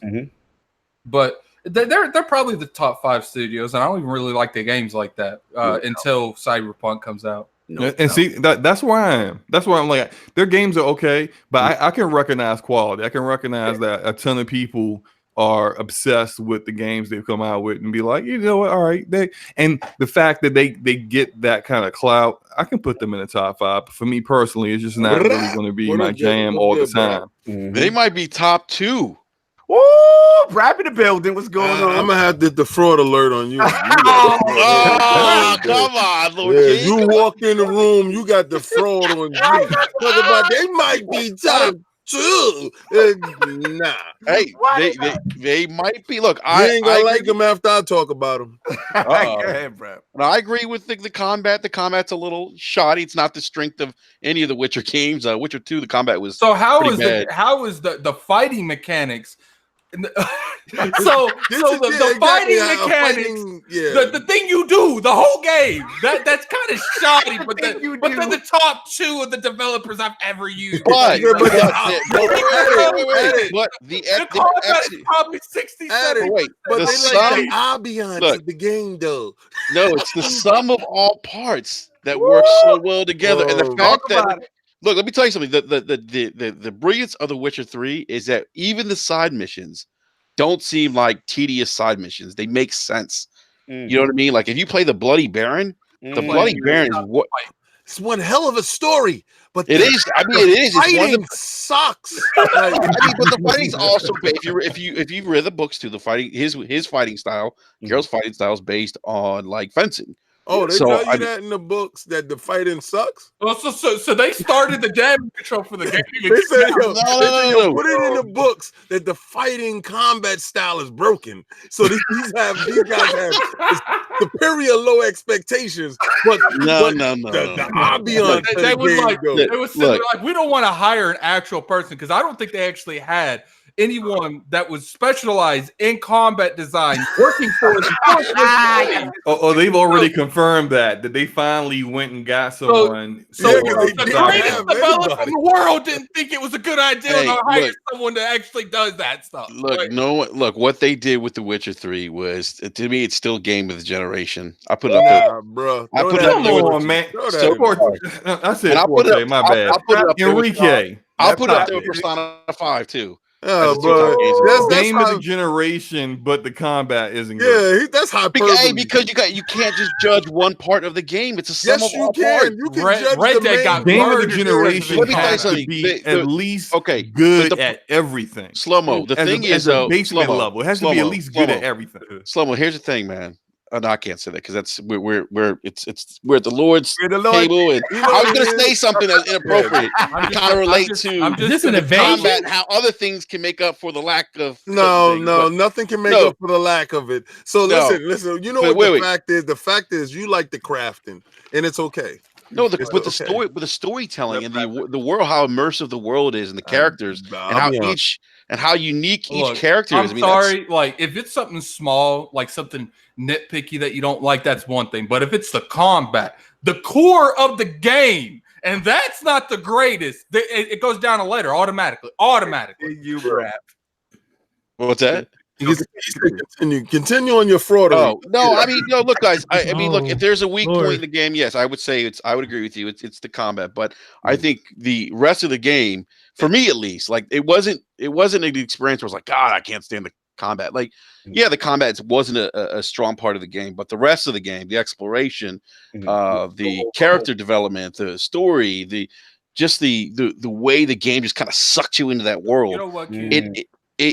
I was able to overlook that one weakness. I mean, it wasn't game breaking for me. And it's not You game know what, breaking. King? I feel like CD Projekt Red's got like these concentration camps for these people. Oh, here you go. And they ship them Here you go. Hold on, Boss Move coming back at you with your. He said Lord Addict didn't finish, so you have no opinion in the bush. Right. And Oh, wait, I'll wait, be wait, wait, wait, I'll be the Addict, first one. Addict, And did I'll you be- finish the game? Did you finish it? I didn't like the combat. Well, no, but did you finish the game though? It doesn't matter. It I didn't does like matter. the No. combat. No, it does matter. You gonna It tell does me if matter. I like a game or not? It does matter. It absolutely does matter. Do you finish 80% of the games you talk shit about? I don't talk shit about games I don't finish. Language. language, guys. Wait, hold on. Language Did you, I just want to know, Addict. Addict. We ain't I just want to know, gonna go Addict. into You that. played. I just want to know, Addict. Did you play Massive? You played the Mass Effect trilogy, right? I played the first two. I didn't play the third. So you played the first one, and the first one, that combat was awful. Yes. Still a good game, though. Awful. Still a good game. It was still a good game, but it was awful. Okay. I got Nobody's something yelling for out you. that is I the game got of the something for generation. you. Hold on, no. When was Mass Effect made? Back in the day. No, that don't matter. No, That no, don't no. matter. When was That don't Mass matter. Effect made? What is it? How does that What? matter? What that year matter? was Mass Effect made? 07? What year was The Witcher 3 made? No, see, that's not. That No, doesn't but see, matter. Witcher. No. How did that not matter? Because It if was you look literally at made on last gen. had you completed the game and you played the second game? I literally Did you play the second game? Yeah, did you play that combat in that first? If you play the second game, you will see that the combat system for the third game, from the second to third, is so much improved in the third game. The combat system in the second game had issues. That hitbox detection was off. I mean, it was terrible. It was bad. I'm gonna say this, Enrique. Good. And to Addict's defense, if something irritates you in a game and it's broken, and this is the main, this is the crux of the game, is an action fighting adventure game, RPG/RPG. If that aspect of the game is broken, because it's broken, I've died plenty of times because of the stupid fighting mechanic. The lock on that didn't lock on. That made me just say, I'm gonna have to push this in the bushes. I mean, this is the debate that comes up sometimes with Red Dead, right? A lot of people. Shout out to Dizzy. They in a completely different section Shout out of to concentration camp. He said, "Here we go. Here's the $2 for Addict Snickers fund." I don't think Addict needs a snicker because I think what he's saying is completely accurate. If you want to, okay, let's take Fallout 4. I don't like that game. I think Fallout 4 has a lot of flaws. It's not a good Fallout game. It's a good first-person shooter game. Okay. But at the end of the day, Fallout 4 was lackluster on a lot of features that's been in Fallout. But guess what was good at the end of the day? The battle system, the mechanics of the game when it comes to fighting people. Guess what? It wasn't good. The Witcher 3's fighting system. That's why I dropped one and played the other. Now, listen, it's not for everybody, but we're gonna. It's not for everyone. Yeah. But Lord King, I know you had a lot to say. All right. So, all right. First of all, they're not the developer of the generation. The game is not. We're not gonna sit here. We're not gonna do that. You're not gonna run with the hyperbole of the Witcher 3. Now, maybe they have some of the most intriguing characters, and I'm not gonna lie. I played 1, 2, and 3. Right? I finished 1. I finished 2. I didn't finish 3. The reason why I didn't finish 3, and this is, I'm gonna give them kudos for all your DLC is free. I'm gonna give them kudos. Yeah, they're very consumer friendly. Right.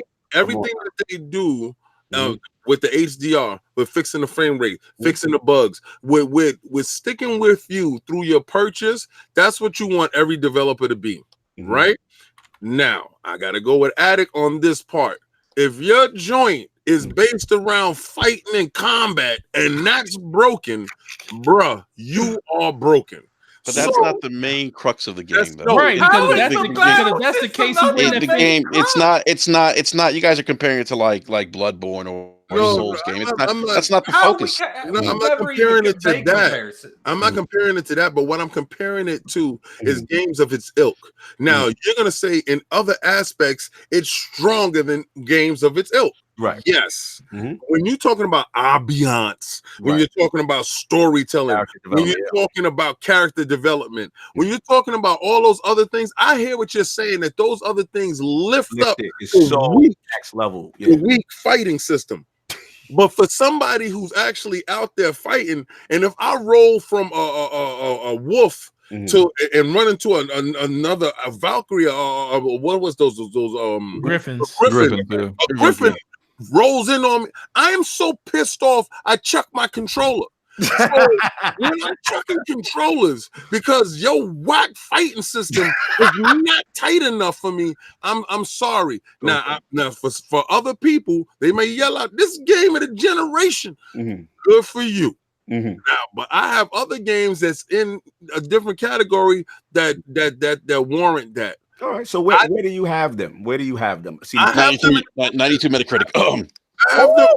You know what it is? Metacritic. You know what it is? I don't go by that Metacritic crap. Let's not talk about Metal Gear Solid, Red Dead. Hey, let's not talk about Metacritic. I mean, those are extended movies. That's what those are.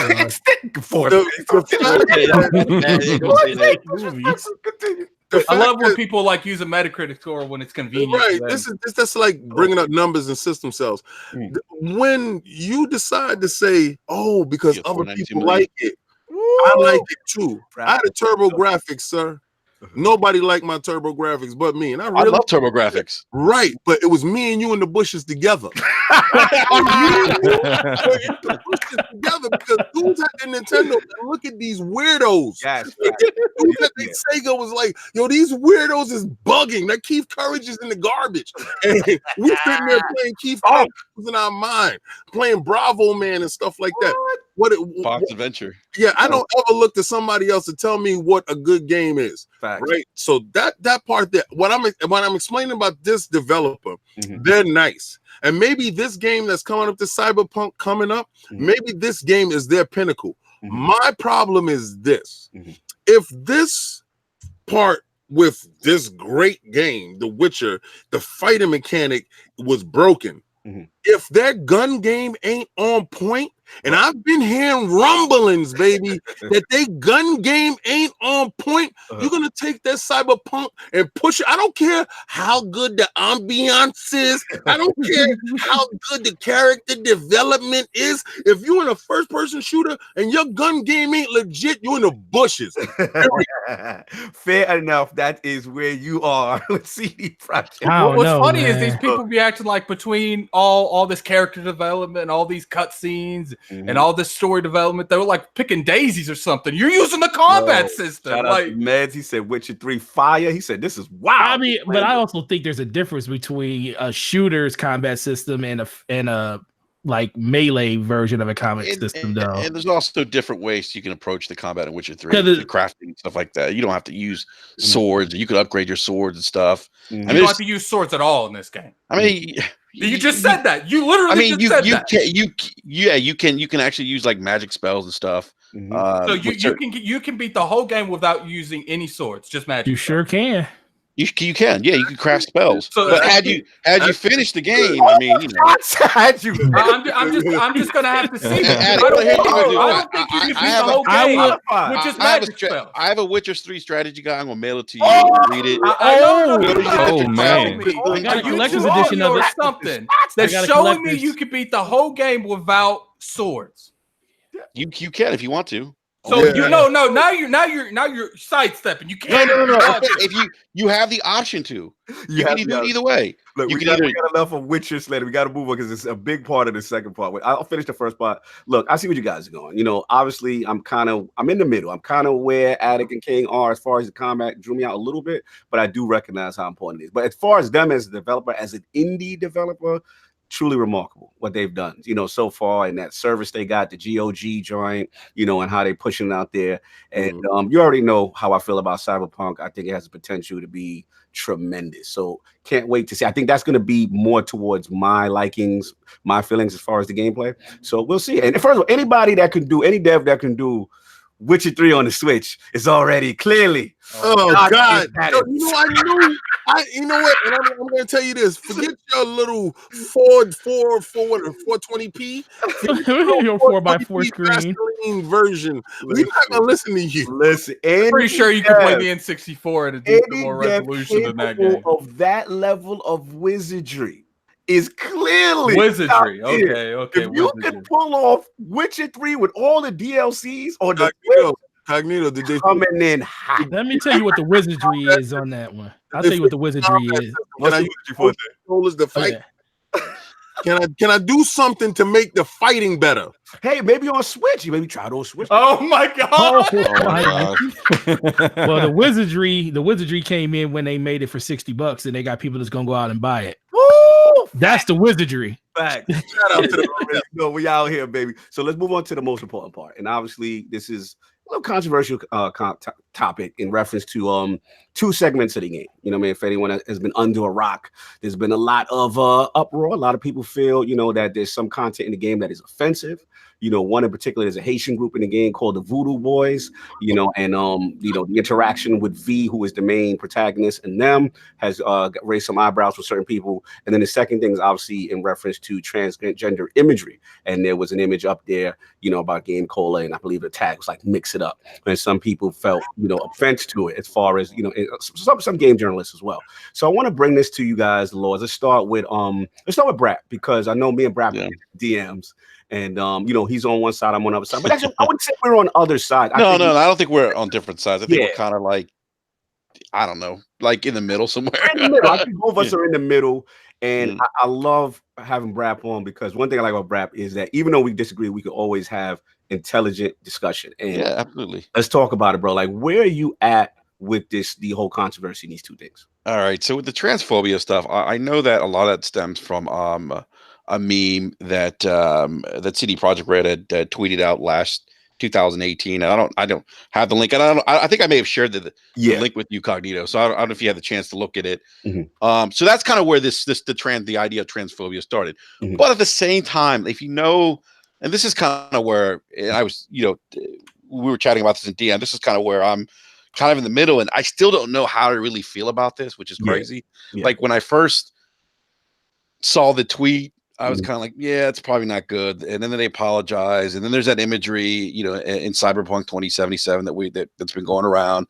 And I'm like, you know, given their history, is this a good look? You know, how do I feel about this? But then, you know, knowing the background of the game, that it's a tabletop game that's set a dystopian world, and you know, you can pretty much, the idea of the world is pretty much you can be whoever you want to be, right? You can interchange body parts, and you can interchange body parts, and the developers allowing you to create your character how you see fit too. You're giving that freedom, that option. And then, I've seen some people in the LGBT community kind of voice their displeasure with the tweet last year, 2018, and then this image. But then I've also seen some other people say, "Oh, it's not really that big of a deal." So, I think context is important here. Like, is the imagery that we're seeing in the game, is it there for shock value, or is it there because it does something to drive the narrative or add to the to the atmosphere, to the game? And then, if you know the background of the game, you could probably say, yeah, you know what, this is a dystopian environment. You could be anything you want to be, and maybe this is just an extension of that idea, and that's what that that imagery reflects in the game. And so, if that's the case, then maybe it isn't necessarily as offensive as people might think. But I think it's just one of the things, man. I'm still on the fence, man. Because look, here's the thing. Like, I do want to buy the game, because I'm interested in the world, and like I said, they're probably the top 2 developers. And imagine if this game's going to drop in 2020. Yeah, supposedly. And if this game is as good as a lot of people are saying who have seen it behind doors, I mean, you're looking at maybe Cox. Maybe, I mean, you're looking at. I mean, let's say this game. I just said, Witcher 3 got a 92 Metacritic. What if this game gets like a 92 Metacritic, 93?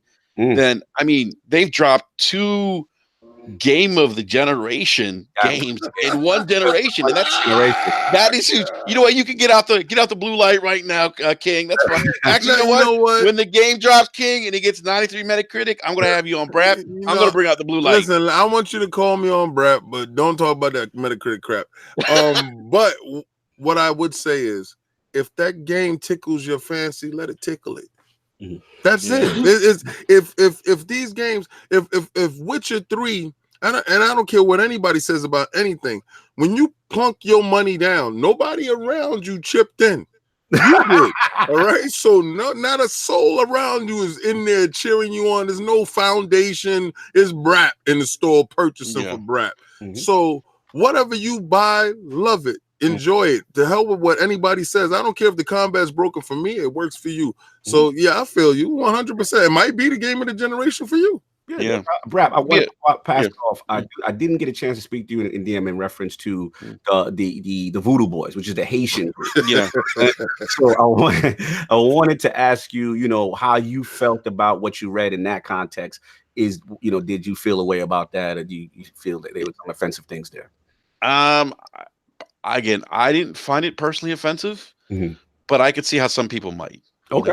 I think I just think it goes down to I think it just comes down to one of those things of individual, I don't know. I see. It's like I have a hard time with this stuff because there's some things I definitely do find offensive. But I think as humans, if we're not part of that group, sometimes I think it's hard for us to kind of feel that.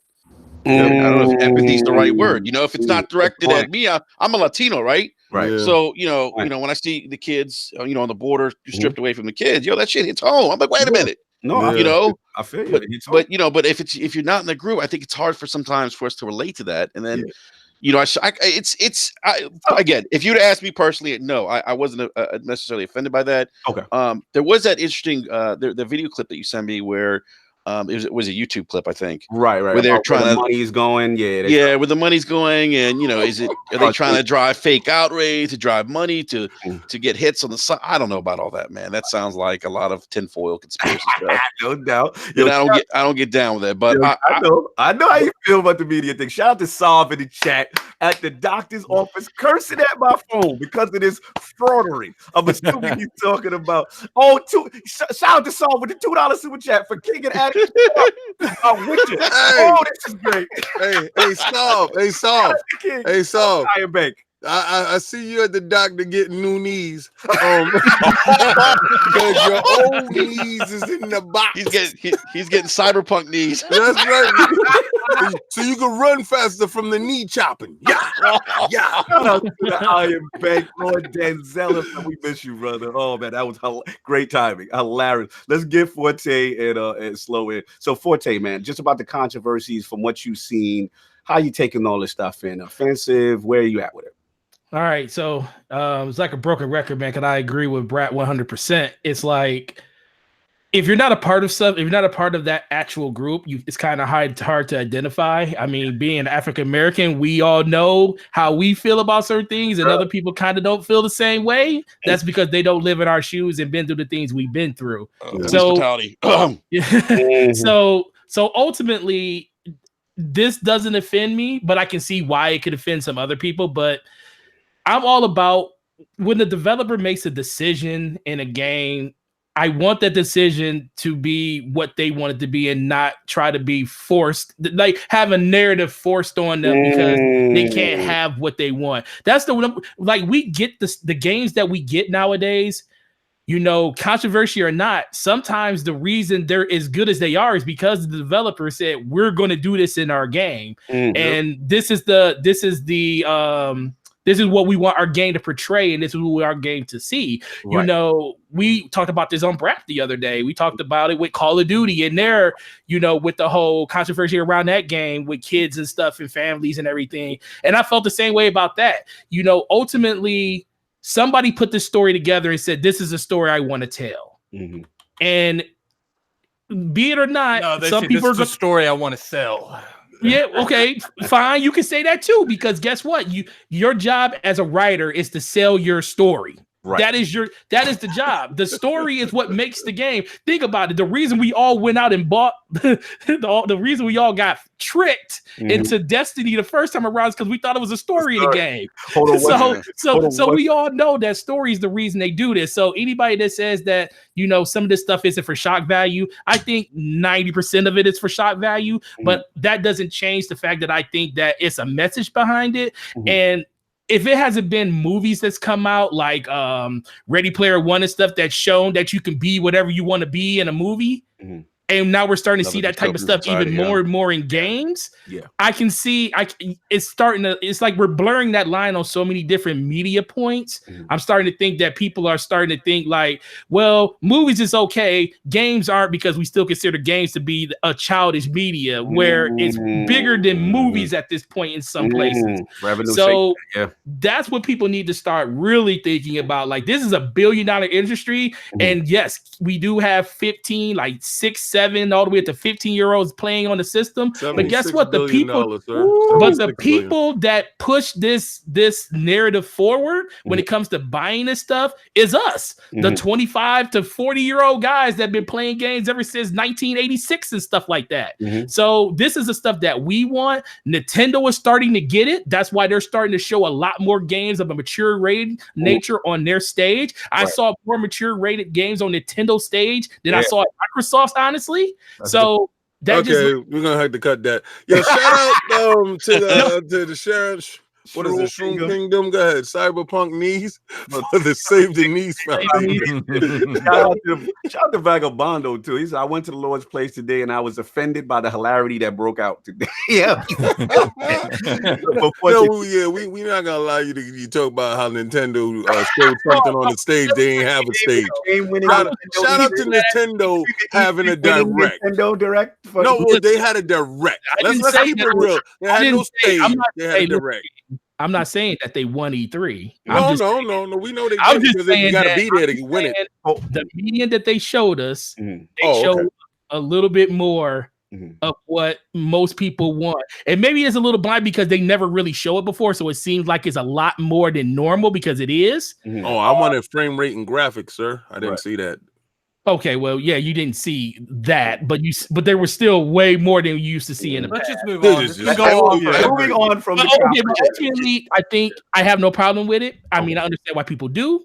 And if you do, just remember the developers made this choice for them and for the people that want to play the game. And if you don't like it, just don't buy the game. Can I just interject real quick? Because I want to bring this one point. I can also understand like why it may, like you brought up the Voodoo Boys. Well, that may not personally impact me. I mean, I see a problem. I can also see why people are bringing up issues with it because they're concerned about the portrayal of minorities in this game. And that's probably this is where I have to interject.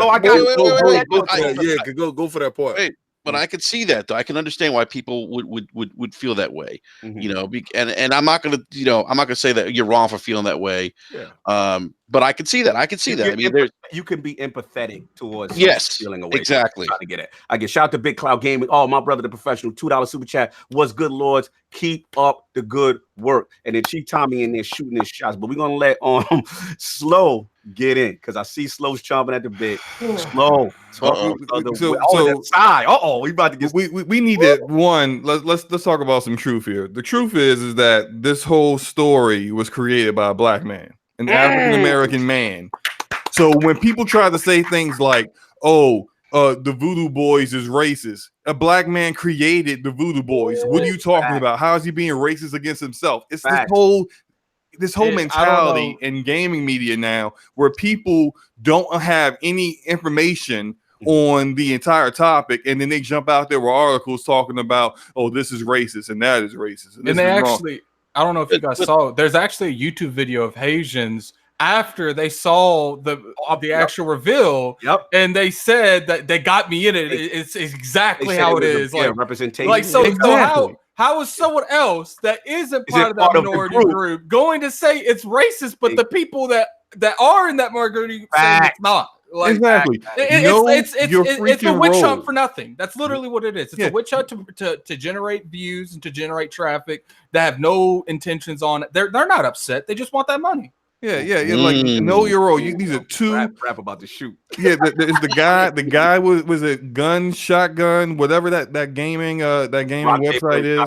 Yeah, I'm like, you got two white males who, I mean, if they want to be allies to people of color, then cool. But you need to know your role. When you know, when I say know your role, I'm not trying to be disrespectful. I'm just saying, hey, look, when we need your help, then help. Don't jump out there without knowing anything about how black people feel about this game. But he's trying to be proactive. He's trying to be proactive. He's trying to get ahead of the rhetoric. He's trying to be at the forefront. Was it the dude that made the article white too? Yes. Yo, I'm dead. I can't stand when people aren't of color and they try to tell, oh, that's racist. Like, bro, listen, I saw the stuff. I laughed so hard because, Sapa say Mabule. Listen, I know exactly all of that stuff. So I seen it and I'm like, yo, they got the culture down pat. Right? So I'm like, yo, that's legit.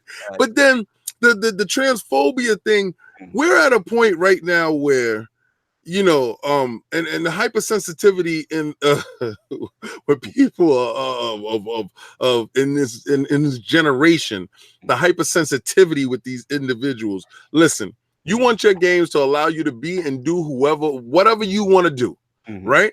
So you're talking about in a future, right? Where we're at the point right now where those lines are being blurred in reality. Facts. So you're talking about in a future that is so far ahead. You really think that stuff really matters? So I want to be able to make whatever character I want to make. I want to be able to do and do whatever I want to do. Which and I'm not the option to in Cyberpunk. You know what's funny? And that's what the future is looking for. That's what they're talking about. The future they're talking about right now. Yeah. Hey, King, you know what's funny? The same people that are complaining about this, the same people. It's like, give the developers freedom, let them make their own game. But then when they do something that's racist, you can't put it in this game. And then I want to get slow. Yeah, I can certainly empathize with their point of view. I think because of we got a super chat. They don't have a point of view. They're not black people. Wait. I think that I understand that too, but I think some of this stems from a historical perception of how minorities have been portrayed in media, right? And that the portrayal of minorities in media and film and television it hasn't been exactly positive in most cases.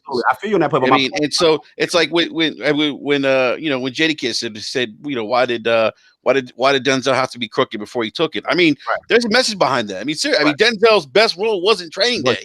There was other, you know, and so he's saying like, why is it that we have to have a portrayed in a negative light? No, bad guy.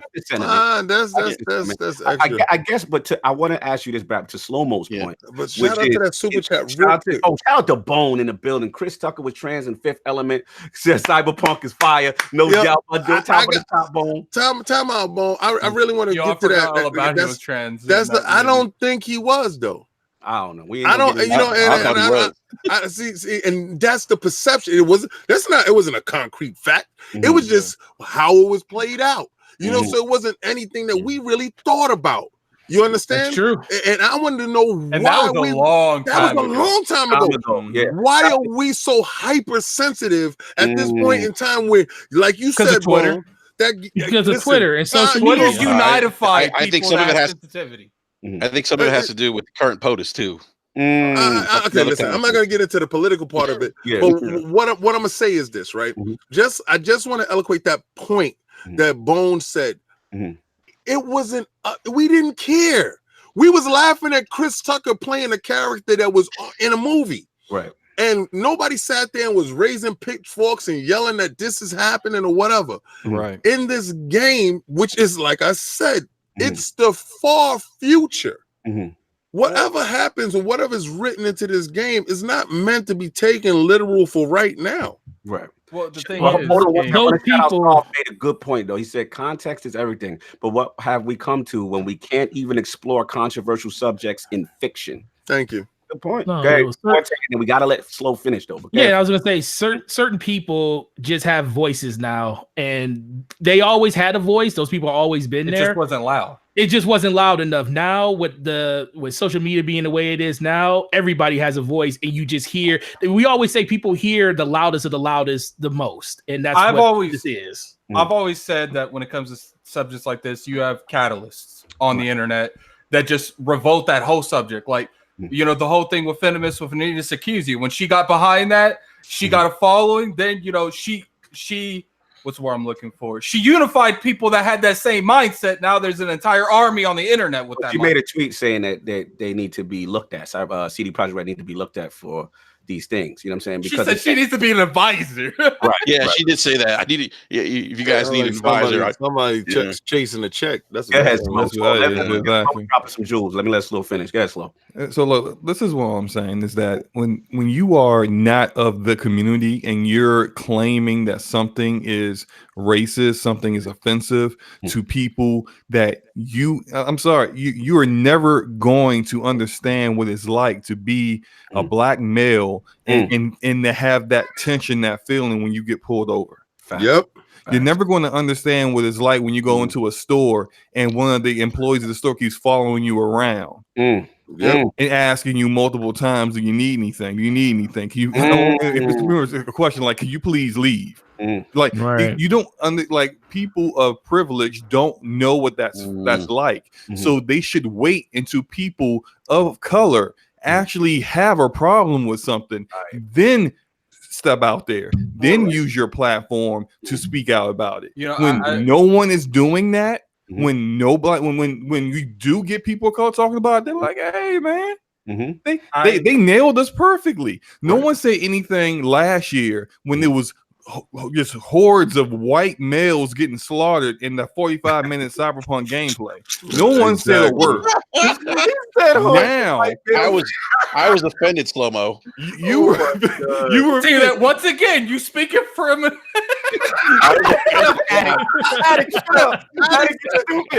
man, I do not appreciate you, Brad, speaking for the white male. Okay. Yo, Attic, you a fool. Oh, that's funny, Attic. Yo, shout out to Mega 003,000 with the $5 super chat. The outrage ain't genuine, fam. They don't care about us black people or trans people. They just care about generate clicks. Gotta stay relevant. Shaking my head. Yo, let me jump in. Let's slow. Let me not slow. Let me say something real quick because I'm going to leave here soon. Get it. Like, look, like you can ask Cognito. I've done it a few times on Planet Xbox. I don't even speak on anything racist, anything like that. Literally, there's been so many topics on Planet Xbox. I'm like, look, I'm not even talking. I'll just wait for the next subject, like because that's just a sensitive thing. Like they knew when they made that article that it was going to generate clicks, and it did. Yeah. So no, I feel that. Let me jump in. Y'all all killing it, man. I'm gonna be real, King. Like I ain't really want to do this topic at first. I know. And we try to stay. The Lord's always try to stay away from stuff like that. Just stuff. Yeah. But at the end of the day, it did bother me. You know what I'm saying? And I got to keep it real. Like I'm very about inclusion in gaming. Like that is super important to me. So if someone points out something to me is offensive, I got to hear them out just to see where they're coming from. So in reference to the Voodoo Boy thing, like I remember being there, you know what I'm saying? And like for me, I could speak to that part. Like as a man of color, like I appreciate when you watch a movie, you watch a film, we play a game, and there's that authenticity with the dialect and the region. I love that. I'd be like, yo, that's how them do. You know what I'm saying? Walk for death with the Jamaicans. Exactly. Oh my God. The screw face? You don't know. They said screw face? You know what they say when a man faces screw? Bro, like, I get excited when you do that accent way too well. I saw that movie a couple weeks ago too. Shout out to Walk for Death. You know what I'm saying? But like I get excited when groups that are generally not represented a lot in video games get a chance to shine, and it's done with authenticity, right? You hear it. So when I'm watching the demo behind the closed door demo at E3, and they got this character Placide, and the entire that Pacifica City is it's Haitians, right? So I'm like, yo, like King, I'm sitting there, I'm like, yo, that's little Haiti right there. You know what I'm saying? I'm like, there's a lot of people that be playing this game didn't even know that individual that they existed. Like, you just literally linked to my next point, which is I immediately felt proud. I'm telling you what my gut feeling. I immediately felt proud because prior to that demo, the only person of color I saw was the dude with the dreads, and I was cool with him, right? The black dude, I was cool with them. And I gotta shout out Megatron because this is before my appointment. He was coming out of his appointment. I believe him, PlayStation Bro, L Boogie. They had an appointment with them before. So I said, Meg, how you feeling? Like what it looked like? Because you saw it already. He's like, bro. He's like, he smiled. He was just like, I didn't think they would represent us. He said, I don't want to spoil it, but I didn't think we would have this much representation. You know what I'm saying? And after watching it, I felt the same way. So I'm not offended by that. I'm not offended by the Voodoo Boys. I'm not offended by the Animals thing because at the end of the day, the Animals group was not all black. The leader of the Animals group, which you fight, was a sub-boss. She was a woman. You know what I'm saying? Their whole thing is strength and genetic enhancements and getting they juicing on and all that other stuff. And then like Slow said, that's the reason they're called the Animals. They fight by pure strength. Like Slow said, Mike Pondsmith is black. Like that blew me. Like I was like, okay, we really understand what's going on here. So it's like, it's a dystopian future. Everybody's separated into groups. No one trusts each other. And I just struggle, like Slow said, with another group who's not black telling you to be offended. It should be offended. Now the second part is sensitive because I want to talk about that. And this one hit home for a couple of people that I know, you know what I'm saying, that I'm friends with. So obviously, if obviously the trans imagery, we saw the cola ad, I don't know if y'all look very closely at the genitalia, what y'all saw. I didn't. Okay, so basically it's a cola ad. It says mix it up cola. And if you look closely at, female face, but when you look closely, it looks like a penis there. Okay, fine. You know what I'm saying? That's what it is. You know what I'm saying? And people were saying, yo, this is offensive to the trans community. So I want to shout out two people, you know what I'm saying, that I actually did some research prior and they're friends of a friend. And I had to ask them, you know what I'm saying, because shout out to my friend Ryan and another person I'm not going to get into, for the context, but basically they're of the trans community. So I said, here's the imagery. I sent the pic. I'm like, this is from a video game. I didn't try to bias it with my feelings. I just honestly like, yo, do you what do you feel about it? Yeah. He said, oh, that, laugh out loud. So I said, yo, do you find it offensive to trans peeps? He said, no, I know that's Cyberpunk 2077. I'm not mad at it. He said, actually, that's my cosplay for next year. So I said, wow. So I said, yo, that's an interesting mindset. He said, plus, I haven't seen or heard a single trans person worked up about this. So then he says, people are mad at a fictional future when they should be upset about a factual present. He says, I want to play this game. So then I said, what about the whole aspect? You know, there's, you know, you can create a character, you can change the voices, you can change all that stuff. And he said, look, at the end of the day, he's super excited for this as far as trans being, as far as the character created, the inclusion. And he said, people are going to be mad no matter what. To be honest, I don't have that time for that type of energy. And he said, I don't like people getting mad on behalf of my group. We have our own voice. And literally, that's what he said. And then I showed him the tweets about the, did you assume, because remember the other part of it was, well, CD Projekt Red, they got this history, you know what I'm saying, of saying, you know, stuff. And there was a comment somebody put, and it was like, I want more guys. And then CD Projekt Red, the Twitter account said, did you just assume their gender? And he said, no, I love it. He said, it's satirical. He said, to throw in the face the people who are upset over a graphic. So to him, non-issue. I spoke to one other person who is also part of the trans community, and they pretty much said that, no, like flat out, there's no offense. I don't take anything from it. I don't get negative of it. And and that person was not even into video games. So I actually respected that person as well. So, you know, in conclusion with this whole thing, you know, my whole thing is, look, but video games is my personal escape. Right. I shut off the world. I get to engross myself and my fictional character, solo my friends. But I gotta be real. Like I'm getting a little like concerned that we may be going down like a censorship path. I mean, like, that's just me. Like, I'm just concerned where video games going with this outrage, because, like, look, we survived. Remember Hot Coffee from Grand Theft Auto? Well, you know what? Listen. Yeah, go for it. As far as the censorship goes, what they're gonna do is put a rating on the box. All right, and that's all they can do right now, because they can't stop the juggernaut. The juggernaut, which is once they try to censor Mortal Kombat. Remember that. Right, we lived through the Mortal Kombat outrage. They're doing this, and then also don't forget that children are killing people because they're playing shoot 'em up games. That's what I'm saying, right?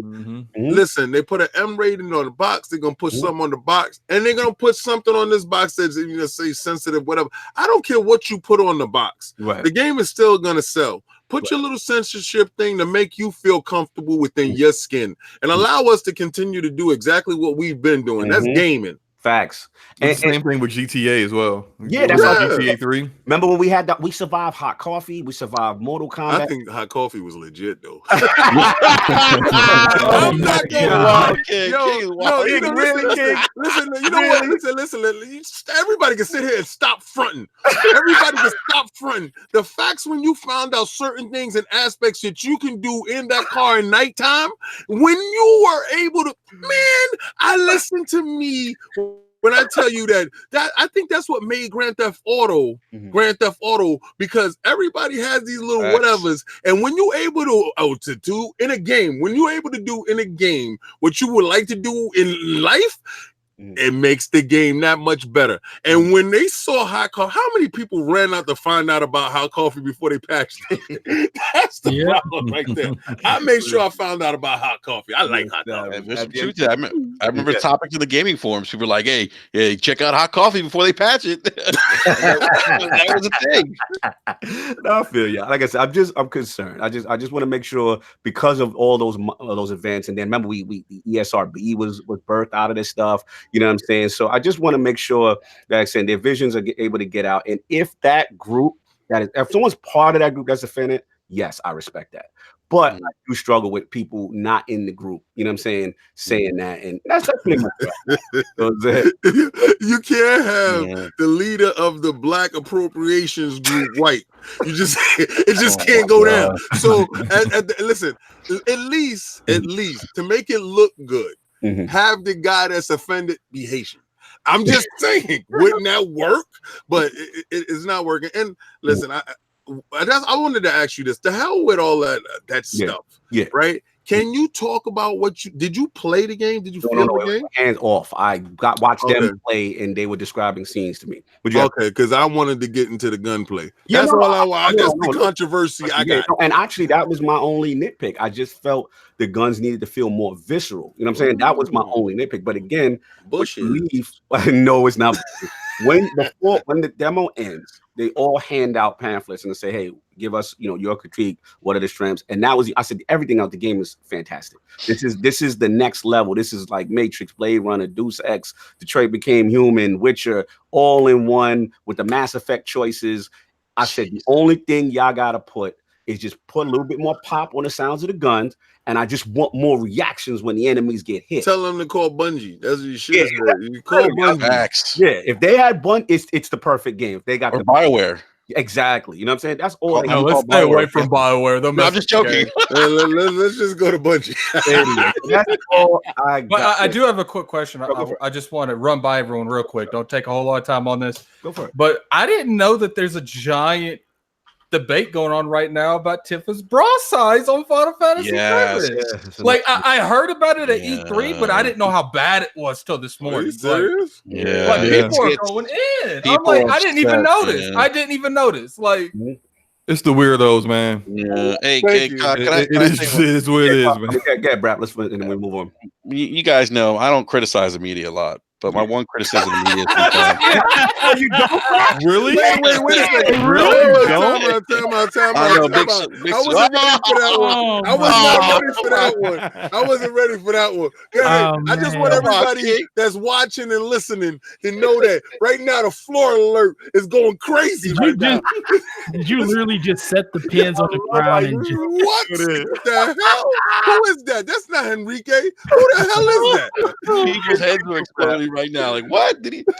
I will say this though. I sometimes do think, and I came about this opinion not from anything gaming related, but I was watching a movie about, if you guys may remember Gary Hart, who was the Democratic frontrunner nominee for president in 1987 for the 88 nomination, and he basically he left he dropped out of running because basically the Miami Herald had followed him and found out he was having affairs, whatever, blah, blah, blah. And they made a big deal out of it and it was front page news. But, and it made me think that sometimes I think the media, and I remember the dialogue that the two journalists were having, like, the people deserve to know this and the people got to do this and that. I'm like, and sometimes I feel like journalists, like, maybe you guys don't necessarily know what the people really want. I feel like sometimes journalists, it's their job to give you exactly what they know and what they see. So it's up to the individuals to interpret that and go with it as they choose. Now, when a journalist takes his own opinion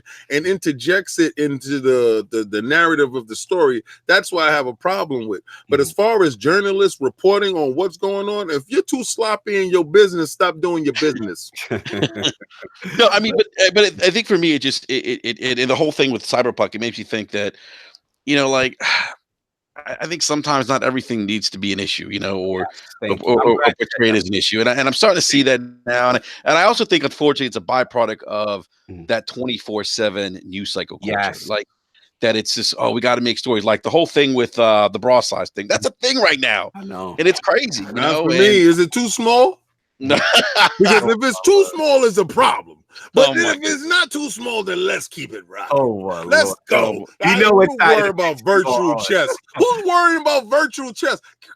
Look, weirdo stuff. Move forward. Because we'll be on this one. I know Adam's got to leave, so I'm gonna let him set off this one, which is. Rest in peace to the Lockhart, man. Reports are coming out. Shout out to Jez Corden. Shout out to Brad Sams that may be axed in the Microsoft plan book, man. The playbook looks like they might be going with the one SKU effect, and we're hearing multiple reports of Lockhart actually no longer being there. So, Lord Addict, since I know you got to go to work soon, we let you set this off, man.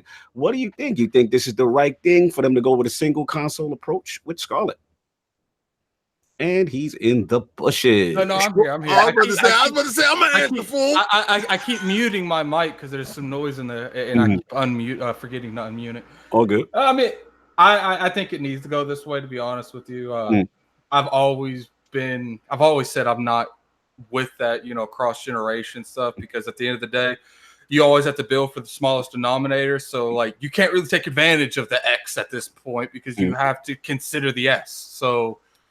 It kind of maybe go to like a middle ground, if PS4, if Sony's going to go in for 5, which is, it's not been confirmed, but a lot of people think that, from just the specs that's in the console, then go for 5.2 and have a middle ground where you don't have to refresh your consoles in 4 years. Okay. All right. So that's where you at. So you're okay with the single console? Because if we do it this way, we're probably going to get Scarlett exclusives.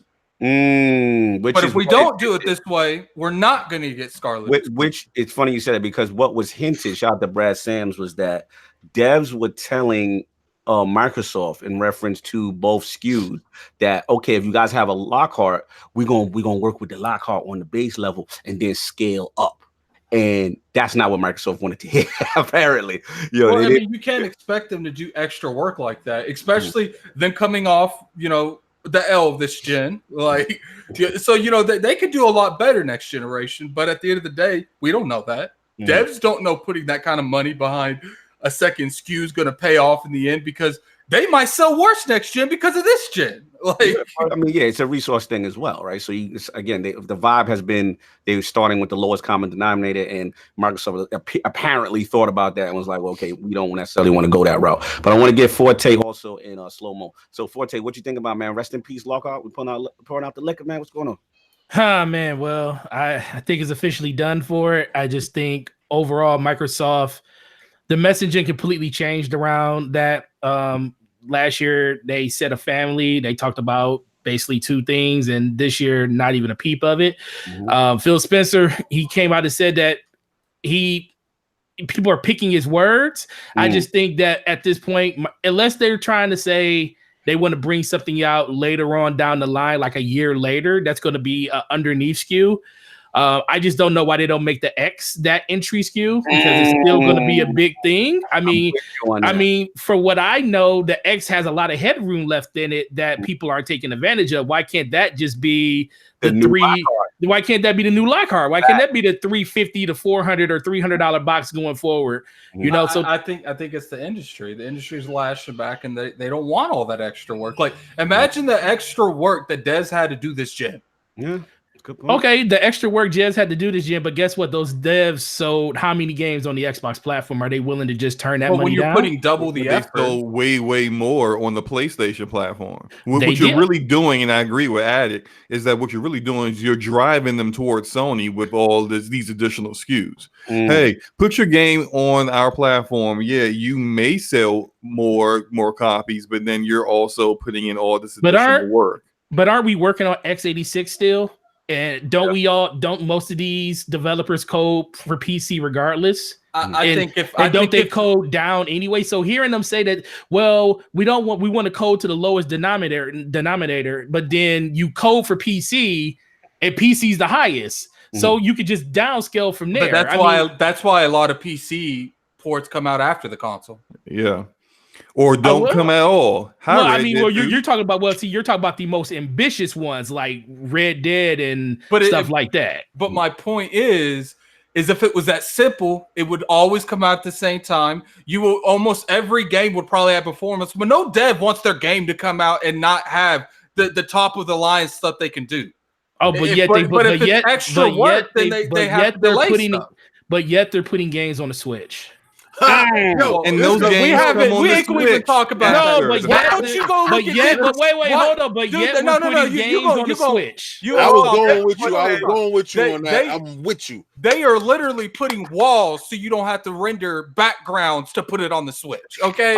But that means they're going in and they're redoing the game. That's a completely different thing. Not even all developers are putting their game on the Switch. They're outsourcing that to other developers because they didn't have the same manpower. When we get that Witcher 3 that looks like a PS2 game, then you can come back at me. Okay. Let me ask you something. So Witcher on the Switch, are we going to look at Blue Point or whoever's making the Switch version of that game, or are we gonna look at CD Projekt Red about that game? We're gonna look at both.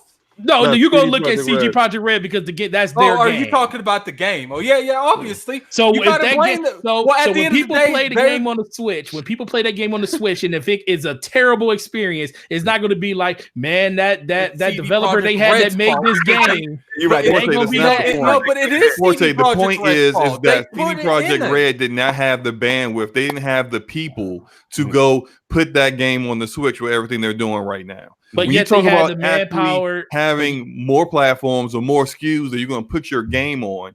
then you're gonna have to look at the fact that some of these development teams just don't have the people to do that right now. And if they don't have the people to do it, then they're gonna go with the platform which is the easiest to code for, the easiest to put their stuff on, and going into next gen with backwards compatibility likely is going to have more people initially already jumping in, and that's the PlayStation platform. Okay, well, if Xbox really wants to be on a level playing field with PlayStation, make it easier for devs, not give them more work to do. I have a friend right now. It's just a little indie game too. It's not a lot, and he told me that making a port for another system isn't like making the game again, but it takes time. And that's a little indie game. Put something on the size of The Witcher, the size of Cyberpunk. They dedicate entire teams to doing this. It's not as simple as a button. Okay, it's why it's outsourced. So we're talking about the lowest denominator, and let me ask you this: do we really believe Microsoft when they say they're going to support every Xbox? I believe there's going to be a cutoff at some point, just like iPhones, right? That's not our fault though. Right. Microsoft is bad at communication. That's their fault. But that's the difference, though. You don't think developers already know that there's going to be a cutoff? They know that, but we don't know that information. It doesn't. It doesn't go off speculation. It's not speculation. It's just a simple fact. When they come out and they say no console, no accessory left behind, what are we supposed to? We can't sit here and say in one breath. But you can't say because there's no information either. I can but we can't say in one but this thing we can't say in one breath that they code for the lowest, but then on the other end when games come out on PC they code for the highest. we can't live in both worlds. We can't do it. It's impossible. Do you understand that when developers put their games on PC and put their games on consoles, they have two different teams within that developer that are doing those games? I agree. Destiny was the same. Okay, way. So when you say you can't say they're coding for the lowest and then they're coding for the highest, there's two different teams. Okay, but we also knew. But see, developing the game. Let me ask you: most games come out. Most games come out for PC and console at the same time. Two different teams. How many different times I gotta tell you the same thing? It's two different teams. One team putting it on PC, one team putting it on console. If one team was doing PC and console, they would not. Why do you think there's so many times where games are like development timeline, the develop pipeline? You saying they don't have time? They have enough time to build. They have enough time to go out and pay somebody else to make their game on a different platform. They don't have time. Like, oh my god. Man, they literally outsource because they don't have the time to do it at a same effort. They can't put that same effort into a platform where they know they're going to get more sales out of it. Jump in. I just feel like this is a circle and you just talking to the ground. You're not even looking up. Like I just don't understand. Like they literally outsource because they don't have the resources and time to do it themselves. Exactly. And then you're saying they do, but I'm just confused. You're going to have a stroke. He is about to have a stroke, bro. I don't want you to pass out. To work today. Slow, finish up at Attic. I know you got to go, but I have to let Attic finish after that. Slow, your whole thing about. Yeah. Rest in peace, Lockhart. And I'm glad it's resting in peace. I thought it was a bad idea in the first place. Amen. I thought it was. I was wondering, like, especially when they came out when Clobril came out with his little document, and I'm looking at the specs of it. I'm like, that's barely more powerful than the One X. What's the point of this? Facts. What is the point of this when you already have a 1X that you just came out with 2 years ago that is still a viable platform right now? I'm like, that just doesn't even make any sense why you would even he's about do to preach in the court, man. It's just weird to me. So yeah, whatever you can do to make sure developers are happy with your platform, that they want to put their games on your platform, that like even now, right? And we all seen this. It happens every gen. Last gen, it was the 360. This will happen for, where a developer didn't have all the resources, so they're like, we're gonna put our game on one console, and they put that game on the 360. Now this gen, they're doing that for the PS4. It's happened this gen a couple times. Next gen, you don't want that to be the PS4, the PS5. You want it to be your platform, or for more developers to understand, we will maximize our revenue if we put it on both. You don't want to give them excuses to not put their games on your platform because, I gotta do all these multiple SKUs. You're making me jump through all these hoops now. What else I gotta do? I got to support your trash Xbox One too. I mean, like, what else do you want from me? I just want to put my game on your platform. Can't you just be simple like everybody else? See, that's the kind of stuff that you just don't want to hear from your developers. And I think it was a good decision by them to say, you know what, this Lockhart, let's get up on out of here. I knew it when I saw the Verge interview, and the confusion and their lack of communication is also the other reason why this Xbox division isn't the best at doing stuff like this, because they I mean, okay, so the Verge interview, the guy asked the question, okay, so the Project Scarlett, is this one console? Is it like 3? Is it what is this? And then Phil, even his answer was vague and weird, like, well, you know, we're just focused on Project Scarlett and this, and I'm like, I think from this, I even put it out on Twitter. I'm like, is he saying Lockhart doesn't exist? Because I can't tell. I just wish that they'd be more open conversation. Like, please, like, look, if you killed it, just say, yo, we messed up. We backtrack like we've been doing all gen.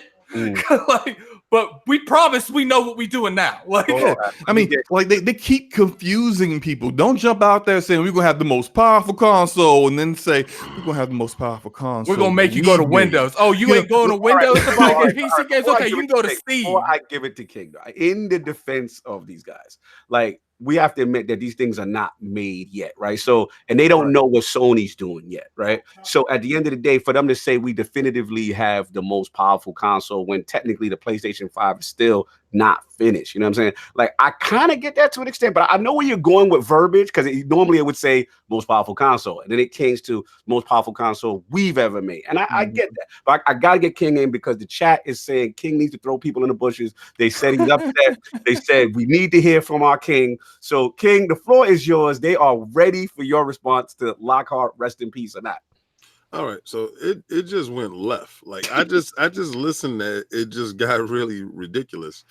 All right, guys, you do know something called research and development, right? It's a whole division that's dedicated to this part, right? We do also know that all this speculation and all this crap that's going on is what it is. It's speculation and crap. Now they're building this console, going all the way through a big division, a big corporation as Microsoft has multiple SKUs that they're looking at, and they're trying to figure out what is the best way to get this to the market and get the best out of it.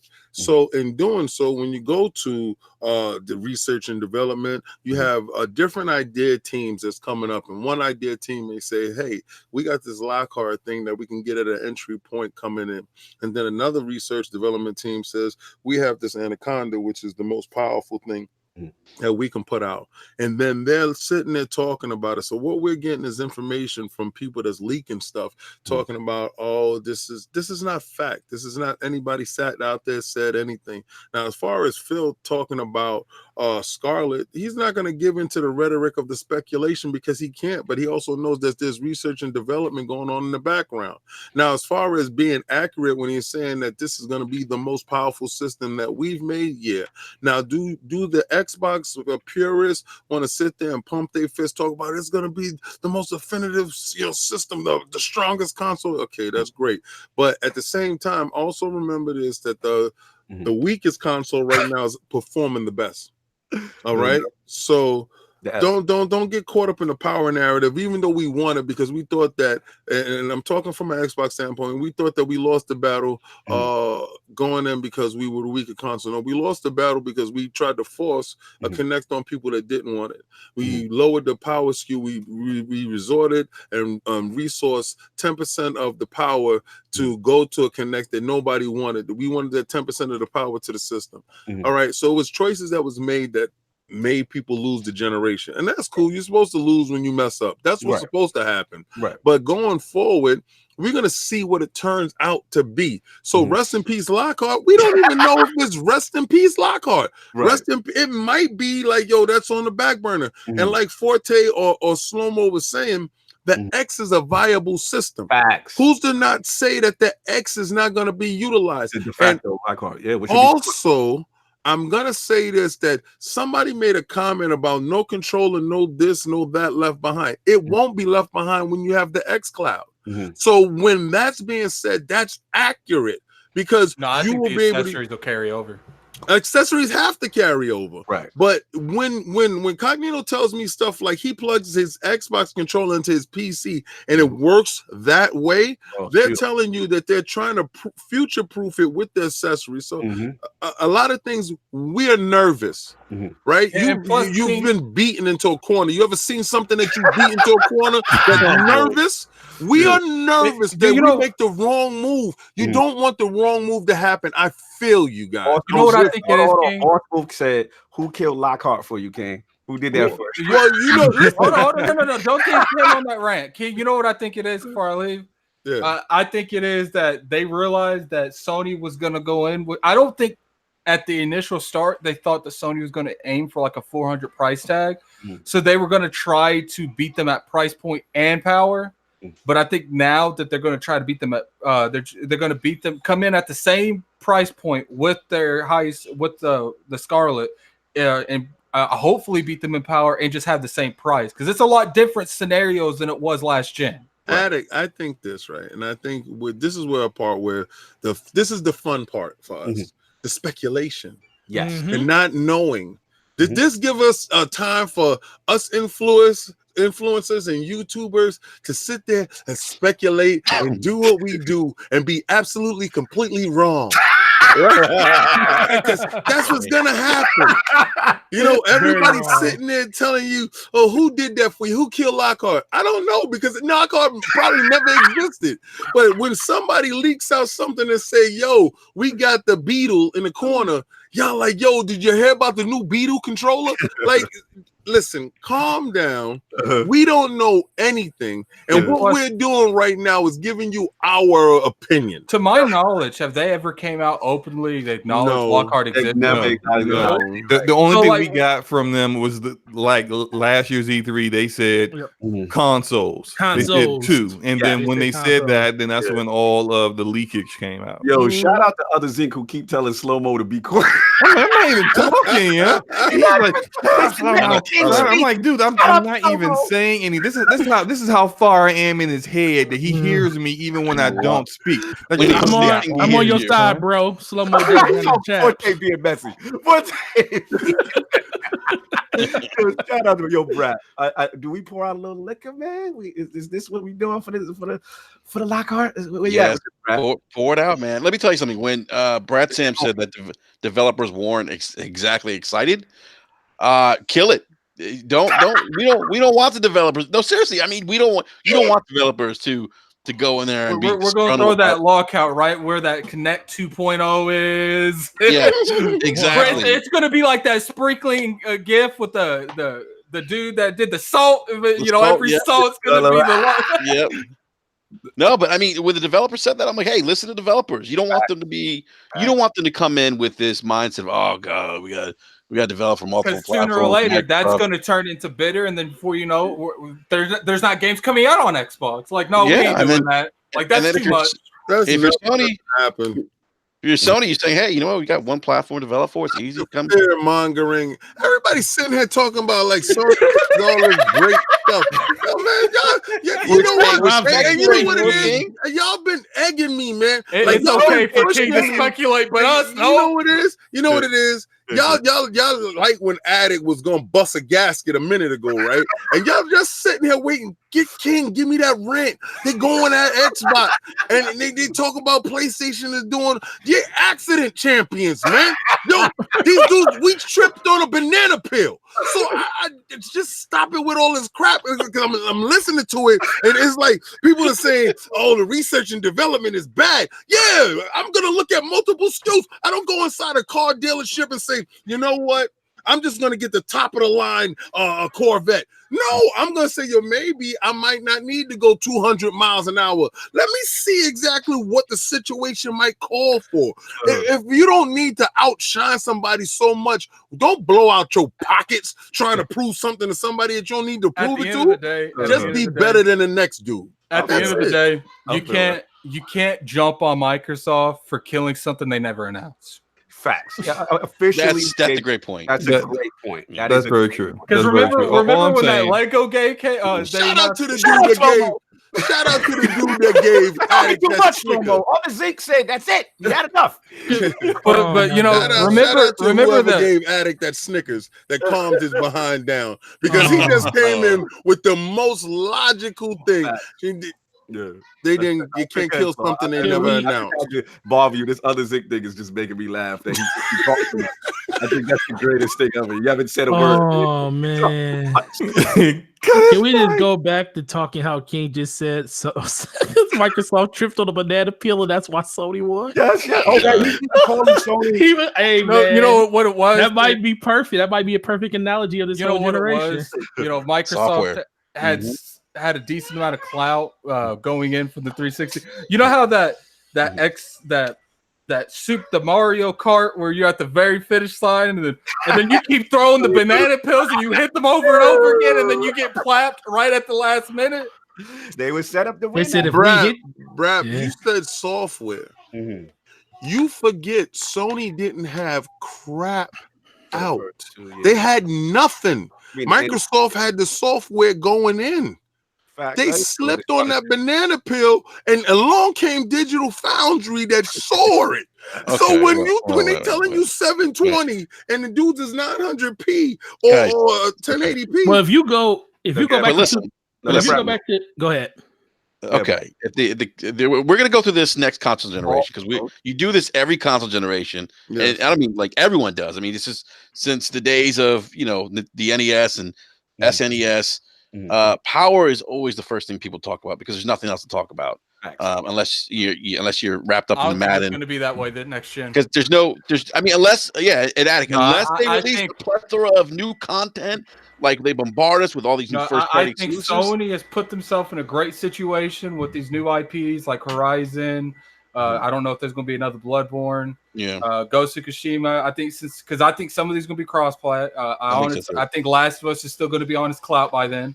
Microsoft, they put themselves in a decent situation, hopefully, with these new studios. I think this is the last gen that Power is relevant that much. Like, I think it's going to be relevant for like the first 6 months. This whole thing is always about the mistakes that these companies make in the beginning of the gen. And King brought up the mistakes that Xbox made, but this isn't the first time that Sony has been a accident champion. You think about the very first PlayStation. You still got to capitalize on accidents, so I don't buy that. This is what I'm saying. When you're playing football, the other team ran out of money with the Dreamcast, and they couldn't continue to compete. Nintendo lost their mind and thought that they could really run the industry and force everyone to use cartridges, which forced so many developers directly into Sony's arms, like Square with Final Fantasy VII. So, this isn't the first time that Sony has fallen into a position of dominance. And I don't believe in accidents like that. You still have to capitalize on mistakes. Let me tell you something. You don't get Final Fantasy. They didn't really do anything. They didn't go tell Nintendo make cartridges. No, but they still have to execute and capitalize on supporting and building relationships with these developers. Like Sony, when Sony came around the block, nobody wanted to fuck with Sony. Excuse my language. Nobody wanted to mess with Sony because they were like, "Who's Sony?" It was Nintendo and Sega at the time, and Sony had to build those relationships with those developers. And even though Nintendo made mistakes, they still have to capitalize. I don't think it's when all your competition that's not Sony's fault to go left. I'm not saying it's their fault, but what I'm saying they didn't do anything to create that situation happening. But they had to capitalize on the mistakes. Brad, I'm gonna give you an analogy just real quick, right? You a heavyweight champion, right? You go in the ring and the guy comes in and he's ready to fight, and you throw a punch and you twist your ankle and you go down and they count you out, right? Damn. Now you on the floor. Did he earn that belt? Because he trained. He came in there. He was there. He was present. You twist your ankle and you went down and they counted you out. You couldn't continue. So do you feel that he earned that belt? Even though he got the belt off the guy breaking his ankle, he still got your ankle. You went down. You the champ. You the boss. You the champ. You threw the punch and you twist your ankle and you went down and you couldn't get up and they counted you out. And that guy is standing there. He trained. He came in shape. He was ready to give you a good one, but you went out on your own accord. Is he the champ? That's exactly what happened. But he needs that guy that benefited from my ankle, like giving out on me. He's got to still maintain. That level. Went on to be the greatest champion ever. What if the guy, the challenger that did that to the dude that had the ankle? What if he said, "Yo, look how we train our ankles over here, fam. Our ankles." Tony said, "Yo, if you want good ankles, you rock with us." Yes. We soak our ankles in buttermilk. Yeah, like Sony, we just trick. We don't break ankles. Microsoft over there, you gonna have all your ankles broken. I guess I'll time out. Y'all left the do you want to be Kawhi Leonard or do you want to be KD? Listen, y'all left the best joke in the bushes. You got to say it again. We soak our ankles in buttermilk. Who the hell just said that? Who the hell just said they soak their ankles in buttermilk? You, my friend, I bow to you today. You're king. The reason King's saying that, he's like, I secretly do that in the morning. I just don't want to tell anybody. You're king. Right now, his face in buttermilk right now at this point. Yeah. That's where I saw that from. It was like Little Giants when it was like that little kid. He was like 12 years old, but he was like the size of a high schooler. And his father was like, "Yeah, man, we train every morning. I soak his ankles in buttermilk." I was like, "What?"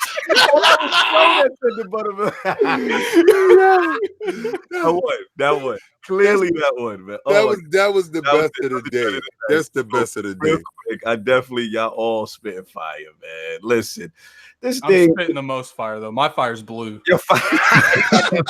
Yeah, here's your fire right here. Right your there, fraud, man. My fire made that fraud alert. Listen. He put it in his mouth.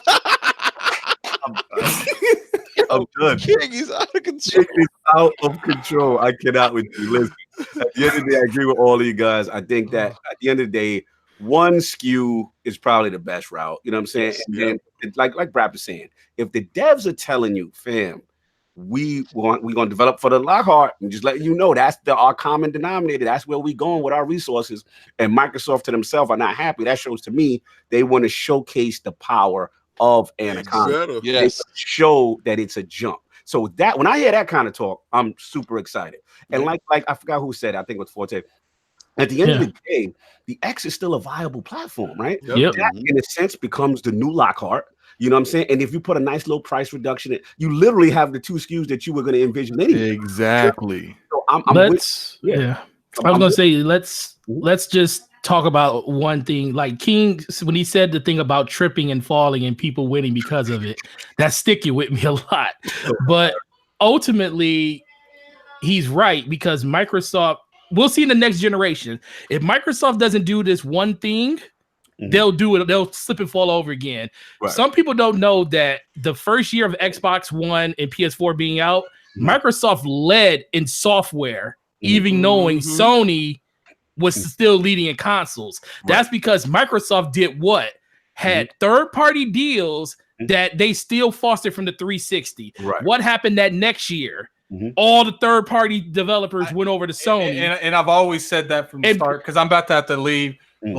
Exclusives matter. I think that's the key point to picking up your console. But when those consoles are picked up, third parties what keeps people buying. You know, y'all are missing what really what happened.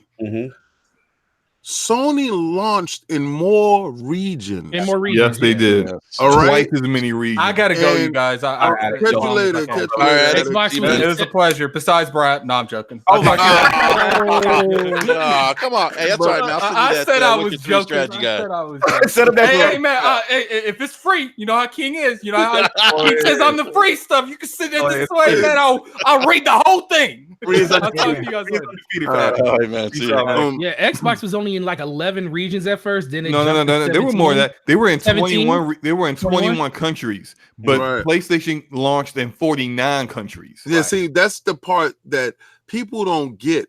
And when they made the false narrative of it being a shortage, it was a shortage because they say, you know what, we're going to send I don't care if we're sending 100,000 here. We're sending 50,000 here. We're going to show lines of people waiting online, fighting to get this thing, this machine. Microsoft's strategy in that area was flawed. Right? What Sony did, and they capitalized on the fact that they didn't have the software at that point in time, but they were able to get that hardware and they start establishing the pipeline. Once you establish a pipeline someplace, it's very easy for you to get that from point A to point B because you already did it the first time. And then it becomes a little bit more easier the second time. So when they're getting the shipments out, we got 1 million right now. We'll split it up and we'll send these here. 50,000 go to these guys again. Another 50,000 goes to these. Which one was really positive and fighting for us? Oh, we're going to send 200,000 here. Microsoft made a tactical error and they picked regions where they were strong in. Sony, instead of doing where they were strong in, they attacked regions where they were weak in, and they took over Microsoft's crowd. So if plus $100 cheaper. That's all I was just about to say. $100 cheaper. You're more powerful, $100 cheaper. Also, Boss Moves has a good point in the chat as well. The problem is the Connect was forced on everyone, and I think in some of the regions that they didn't launch in is because they didn't have the language all together. Yeah. Yep. Exactly. I remember that. So that Connect was just a detriment. It was an well, that's the one thing I was going to ask you, King. I always wondered this. Do you think when Sony came out and gave that date, Microsoft didn't want to be behind that far? So they were only a week behind them with the release date. Right. Do you think that release date was only picked because Sony picked theirs so early? They didn't want to come out that far behind them. They wanted to race them neck to neck, but that's why they didn't have the systems to put everywhere like they wanted to. Okay. I'm going to answer this in two parts, right? Why did the 360 beat the PlayStation 3? Came out a year early. Thank you. They had right, and now easy to develop for, and cheaper. That was part of it, but it was 11 million lead before PlayStation 4 even 3 came out. I mean, it was they were out a year ahead of time. It was a new tech. People got it. You don't think they know that in that company? Oh yeah. So they know that they're going up against a very formidable foe, and we can't allow them to have a leadway. So I honestly believe that Connect was an albatross around their neck. Like you said, that language. Remember the user interface? It was broken in the beginning. Like stuff wasn't implemented properly. We got blades and stuff changed over a period of time. It got to where it's at now. But I don't think they were ready as far as the interface. I don't think they was ready as far as the language with that Connect. Because remember, you was able to talk to your Connect. It was the Connect 2.0. You was able to do all this magical stuff with it. It could see your infrared body between the bushes. And that aspect of it was an albatross around their neck. Instead of implementing it later, instead of bringing it out later and let the people a la carte the thing, they forced it on them. And I think that was a detriment because I think that also messed up the user interface. King, they also didn't launch with the correct development tools for developers. My understanding was, they were still using DirectX 9 or something, or I forget what DirectX they were using, but it wasn't even the DirectX they were supposed to be using or what they had in plan for the Xbox One when it launched. Yeah, you got to start with that C to connect. Yeah, I always said that when I got my PS, I got both day one, and I always when I looked at PS4. The interface was clean. Yes, everything worked. It was, and when I got it was snappy. And when I got to the Xbox, I was waiting for stuff. So I always thought that I was like, this system, yes, they got it out, but it wasn't ready. It was probably it was like 6 months ahead of time, basically. It was rushed. Because as 360 fans, we looked at it. And we remember the consensus with the OS at the time was there's a step back. Yeah, you guys had the OG OS with 360. All you had to do was copy paste and you would have been fine. And then we had regressions with party chat, the snap feature. Then remember the 2 TV heavy focus. You know what I'm saying? TV. Watch TV. Too much. But at the end of the day, just real quick with the whole thing, I like what they're doing with it. I like that it's a single unified message. You know what I'm saying? With the Scarlett, with the Anaconda. So we believe. So we believe from what is speculated. And what I want to shout out Brad Sands. He made a good point. He said another thing that they're saying is the initial tests with xCloud have been so good and above their expectation at this stage, because we know we still haven't got public trials yet. He The said future. that day, here go Lord 5G. I love 5G perking right now. He's like this right now. But what they're saying is they're like, yo, they're so impressed with the tech that they're saying this could be their entry level model into people for the next gen that just want to, you know. Wow. Listen, Brap, I'm gonna tell you, Brap, I'm gonna tell you something because you didn't make it to E3, and I told you you was gonna miss out. And I see you say you coming next year. I'm gonna hold that. I'm gonna hold your knees. I'm gonna hold your knees to that, right? You see this box, right? You see this box. This box called for your knees. If you don't make it. If you don't make it, I'm gonna mail a box to your house. I want you to put your knees in it. It's in the back. Continue, King. Project X Cloud. Shout out to Bill Stillwell. The wall. I'm going to tell you guys because you know I watch a little stupid comments that's under my video that's at 25,000 views right now. And I like to blowvate myself a little bit. You know, numbers. Talk the numbers. I like to spit them bars. Numbers speak. The receipts, the numbers. I'm blinging, baby. But I'm telling you, because Boom is right there. As gamers, I played other stuff. Certain things you want to be blown away by, right? I was blown away that this thing is finally being utilized. This cell phone, like we paid $1,000 for these things, and they have tech in it that's stronger than your Switch. Like, technically, some of this tech is stronger than the 360, stronger than a PlayStation 3. Right? And it's never been utilized. Facts. When I saw that, I said, my phone is it. The truth. Next year, I'm going to be doing raids from E3. I'm just bringing my controller and I'm out. And you out. Listen, people, again, we're not going to talk about other people's experiences, right? We could just talk for what we played, what we experienced. And I'm telling y'all right now, like I said, from what me and King touched, it was, because listen, I'm gonna be real with y'all, Brap. Like, I am the most skeptical person when people blow V8. Me and King have been through it all, the 3DO era, Trip Hawkins, M2. I've been there with you guys. I get it. Through all the marketing speak and it's gonna do this and Virtual Boy. I used to play. Remember X Band? Y'all remember X Band? The dial with the cartridge on Genesis. I know what latency is. You know what I'm saying? And I'm the biggest person to say, yeah, it's gonna be okay. It ain't what they say it is, and I'm gonna test it. I'm gonna move around. I'm gonna really try to break this thing to see if I can catch the floor. Like that. That's how it is. I am the dude that's going to come in and try to really push your tech to see what I can get away with. And to have this thing in my hand, and I'm playing Halo 5, 60 frames per second. Yes, it was 720p. You couldn't tell me it was 720p with how gorgeous that Samsung Galaxy screen looked. And the movements precise, stopping on a dime, no delay. I'm telling y'all right now, again, yes, you can say it's a controlled environment to an extent. Yes, we have to test that on our homes. Yes, we have to put 4G. I get all that. I will give you guys that. But to have such a strong initial impression like what King is saying and what Boom experienced, bro, it's mind-blowing. And it makes you walk away like, yo, they may have one. So if they're that impressed this early and saying that this would be an entry-level point for the next generation for people possibly through that Game Pass Ultimate subscription being part of it, that's a big deal. That's a big deal. I do agree with you guys to a certain extent. I haven't experienced it the way you guys did at E3, but I think they see the potential in this, especially in countries that have a far better network infrastructure than we do, like South Korea, like Japan. They have Azure data centers. They have 2 in Japan. They have them also in Korea.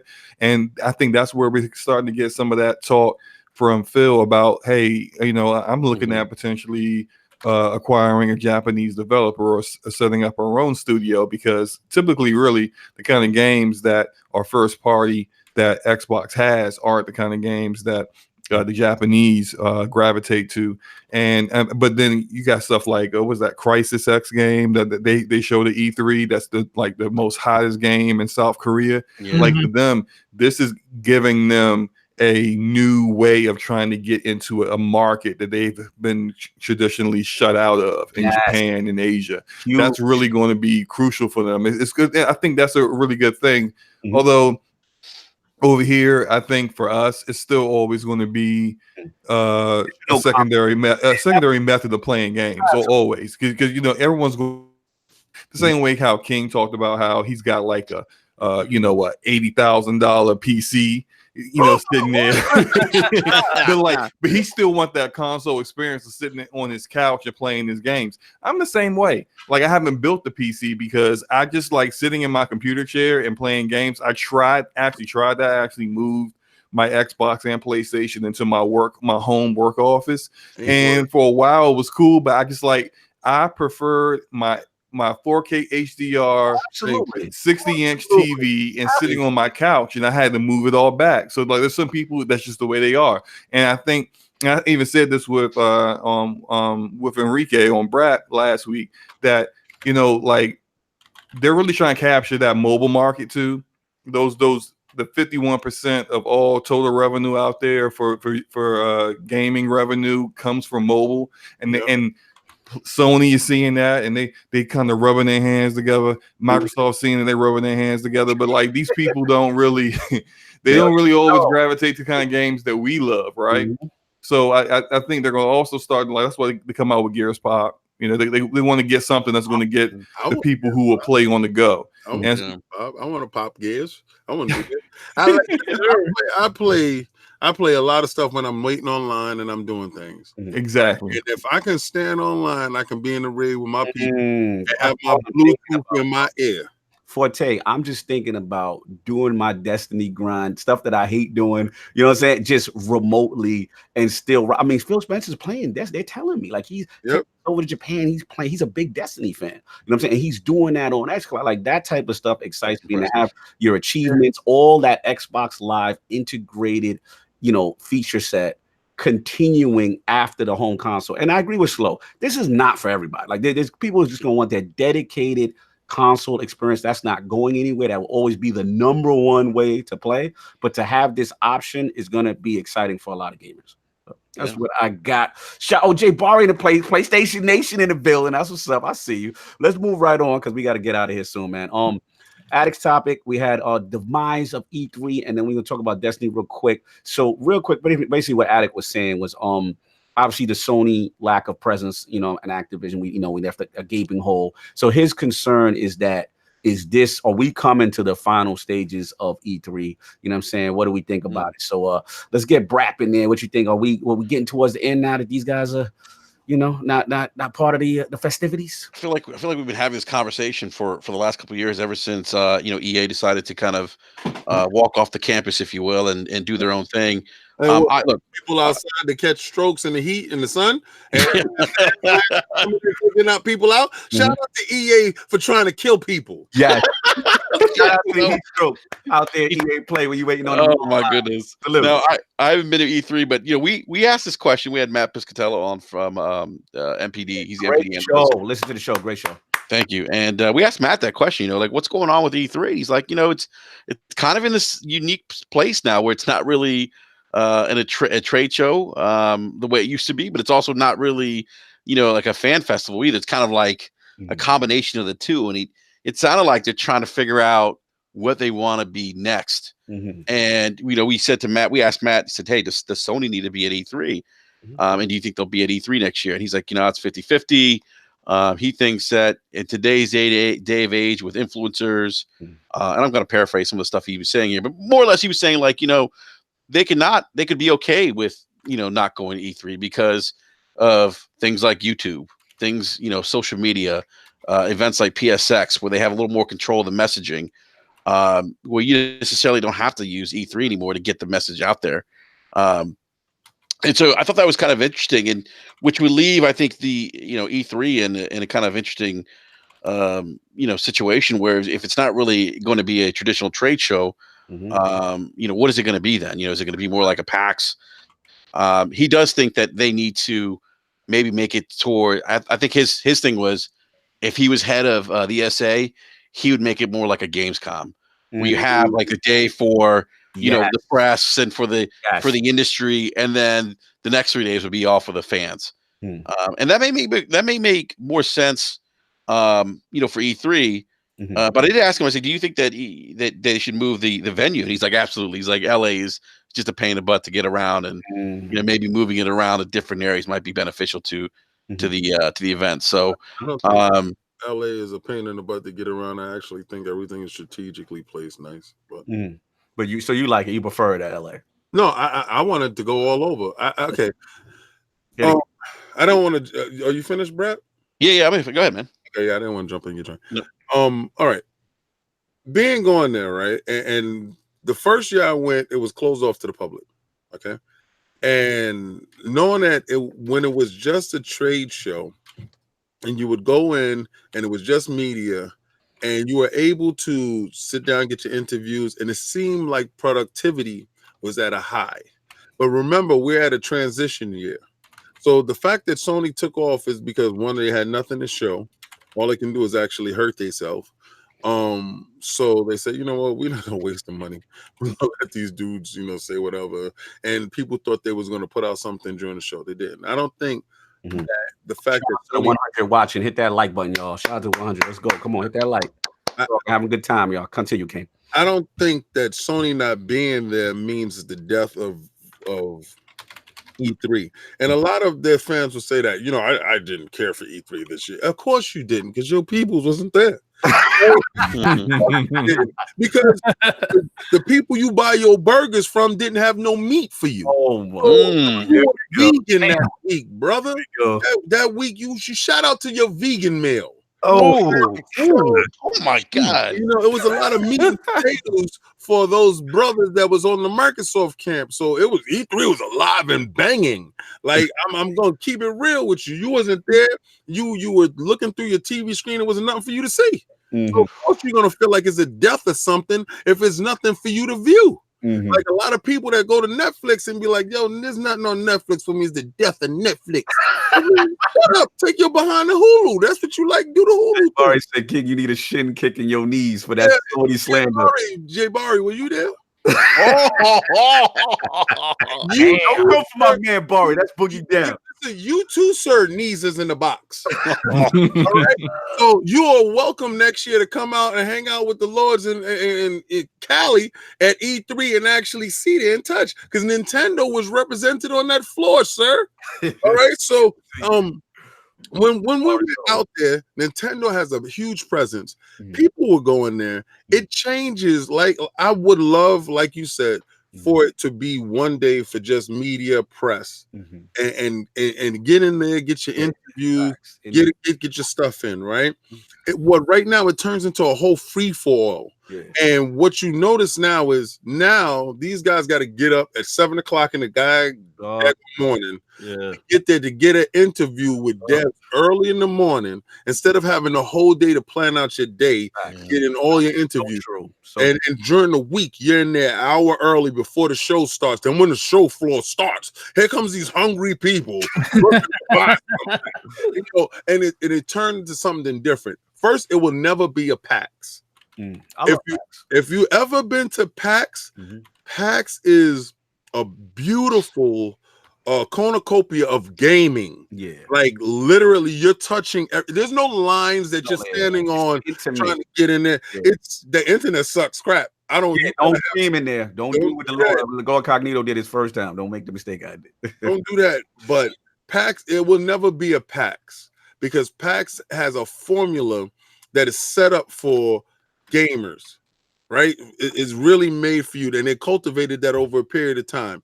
This E3, the way they switched it over now, they have to get their foot in, and like you said, they're in a position trying to figure out what they want to be, and I don't think they understand that yet. But if they keep taking advice from you guys, it can be something special. No doubt. Lords Forte and Slomo. Let's get Slomo in. Slomo, what are you feeling about E3? Is it dying? Is it wrap? It's not dying. It's I think the whole, well, E3 was different this year. It wasn't as I wasn't as hyped as I usually am. I mean, look, it's not just because Sony wasn't there. It's the end of the gen. And so, like, these companies are holding things back. Sony isn't there because it's not like they're not working on games. They're working on games. They're working on games for PS5. And when they show those games, they don't want to show you PS5 footage on games without actually announcing that PS5 yet. So, and I also believe Xbox had games they could have shown, but they're trying to hold some stuff back. They got XO19 coming out later this year. There's E3 next year. So, I think E3 next year is going to be amazing because you got two big platform holders who are going to be showing or announcing their new consoles and showing you a ton of games to try to get people for the later that year to go ahead and purchase that console. So it's going to be hot fire. Now, I will tell you something that I've been an advocate for a long time, and that I think the way I think E3 is great and all these conferences are great, but I don't like how these platform holders hold back stuff just for that. I think that whenever a game is ready to be shown, you should just show it. Yeah. And you should show it like the way Nintendo shows their stuff at Directs. You should show it. They have Inside Xbox, and it's a bore fest every time it comes out.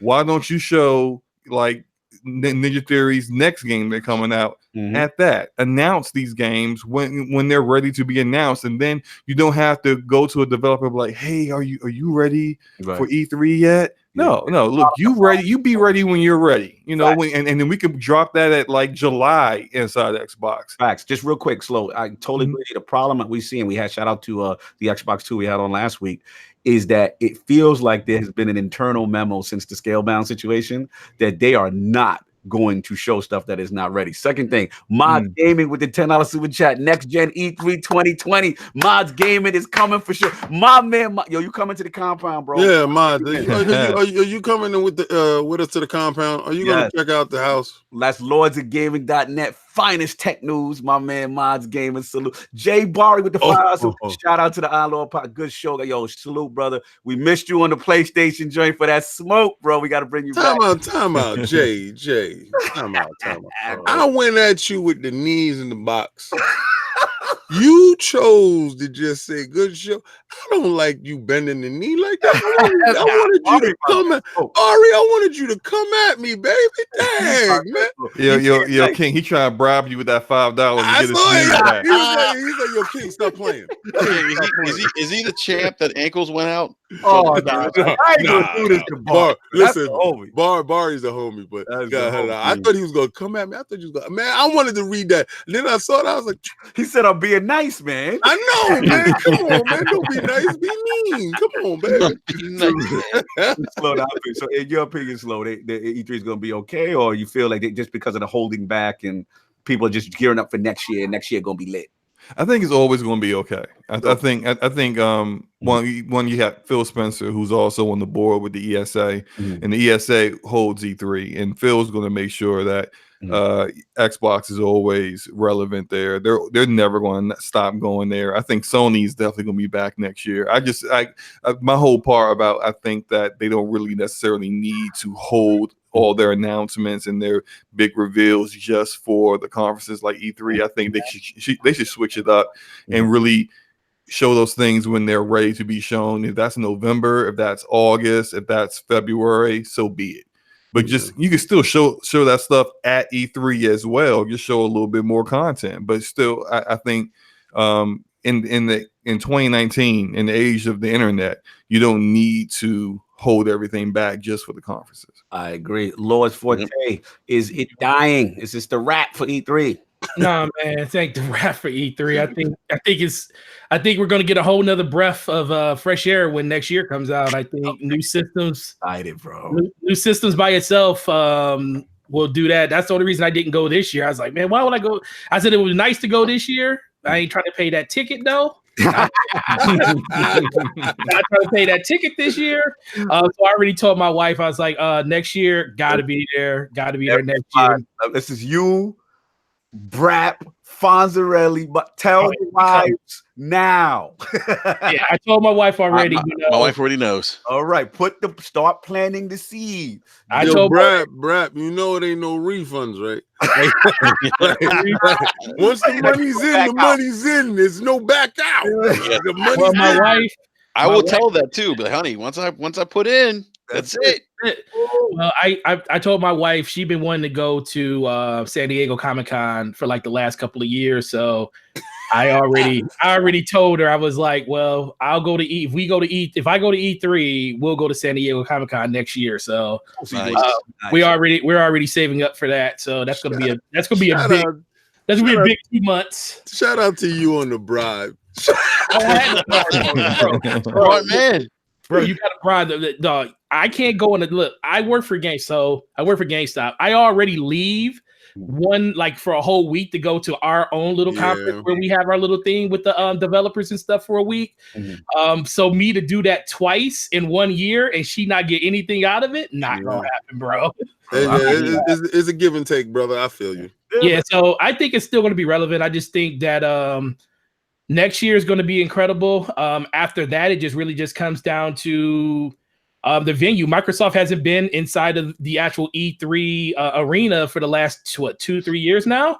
Yeah. Nintendo's been gone forever, and freaking EA is off in the bushes in Hollywood. So if it ain't died by now, it's not going to die within the next few years, just because everybody's going to be back under the same roof for the most part in the same area. This is a misnomer. This is the misnomer. Real quickly, on the Microsoft front, they have their whole Microsoft Theater. Right. All right. And that, I mean, to not use your own place, your own building, that's kind of crazy, right? But they use their own place. But then in the convention hall, there's an Xbox whole section there. It's not as big because they want you to go over to their joint, buy their swag, go over there. They have a whole beautiful section. It's really nice. But Nintendo, Nintendo blew it out. They show out every year. These dudes, they are the main attraction for E3. Yes. What did that Fortnite booth look like? I heard that thing was. Oh, it was out of control. I heard that thing, when I saw pictures of it, I was like, "What?" You know what? The Pokemons had a separate joint. It was so crazy. I said, you know what? I'm just gonna go into the Nintendo section for the third party stuff, and that feel like an hour and two just to be on that line. Like that was crazy. And I was in there with the industry media section, and that line was still Nintendo completely dominates on the floor. Listen, that Fortnite, what you're talking about, is what PUBG was last year. Yeah. What PUBG did, that 100-man thing, Fortnite did it this year. And the difference with Fortnite is they have characters. So their characters was represented. You're seeing the videos that I'm about to post this week. Their characters was larger than life. It was very nice. They put their money, what they made, they put it on the floor. No, absolutely. Look, I'll wrap this up. We're going on for. Look, we can't lie. Sony's lack of presence, and Activision's lack of presence, it definitely hurt on that side. So Nintendo definitely showed out. But I'm gonna be real, y'all. Like, we know new systems are coming, right? But to me, ain't no guarantee Sony gonna have to come back. Like, because my thing is, let's just say they be like, you know what? You gotta spend that bread. We just do this reveal on a PS6 and we be good. Like, I wouldn't put it past them when Sony say, should they be there? Yes. Is it a strong possibility they be there? Yes. All I'm saying is also a strong possibility, in my opinion, they sit there and say to themselves, hey, we don't necessarily have to be on spend that bread. So I just want to see. But God, what's up? Do you really think they're gonna let Microsoft show off the Anaconda? Just have it all out there for people to see without them. You really think Sony gonna do it in February? Oh man, listen, they shocked us this year. Even I thought they would be petty and try to give us that Last of Us announcement right after Microsoft comes. Just to make everybody forget about what Microsoft just did. And they really stood pat. You know what Microsoft did when they grabbed their belt? It was like those servers, right? You gonna stop with this meat on the table joke. Yo, listen. They said, this is the right in his head, though. They said, yo, you like them servers, right? You stay quiet while we do our thing. So they say gave them hush money. They didn't give them no hush money. They told them we give you bad service if you don't shut up. It was Azure Cloud extortion. Yes. You don't show up, Eddie. You don't know your role. Oh my God! Oh my goodness! This right here. But anyway, and then the other thing is what I think B.R.A.P. alluded to with his shout out to Matt Piscatelli. You guys had him on B.R.A.P. podcast. Fantastic show, by the way. In reference to we hear rumblings possibly B.R.A.P. of a venue change. I've heard two songs. Yeah, Matt mentioned that too at E3. He said that was kind of going around E3 that there could be a venue change. And there's actually, you mentioned the ESA, Phil Spencer on the board. ESA internally, and there was an article in Vanity Fair about this. The place internally is a mess, and they're all home offices in DC. They fired their the executive director of the ESA because apparently he was not a nice guy to work for. There's a lot of high turnover. I mean, people were not happy working for this guy. He would play favors with staff. He would pit people against each other on purpose just for his own amusement. Yeah. Where Phil Spencer had to come out and say, "Hey, is everything okay?" Like he had to come out and make sit down, and they eventually fired him. Shout out to who did that for you. Phil, but we got my man, boss man Phil. Real quick fire topic because we got to get out of here. Quick fire, which would be the Destiny thing. We know about this King topic, which is we know about the free to play stuff. Where they're going free to play with Shadow Keep, and then maybe D3's on the way. But King, I'm gonna give it to you. This is your topic. Where you at with this? What's your whole situation with Destiny's future? As an avid Destiny player. As a dude who put in untold hours, I'm not even gonna look and see how many hours I put into it. As a person who's bought and purchased every piece of content that these guys have brought out, for these dudes to smack me in my mouth and to turn around and say, "Yo, that game that you paid for is not free to play." Oh, you don't like this? I just wanted to bring it to the floor because all these dudes play Destiny in here.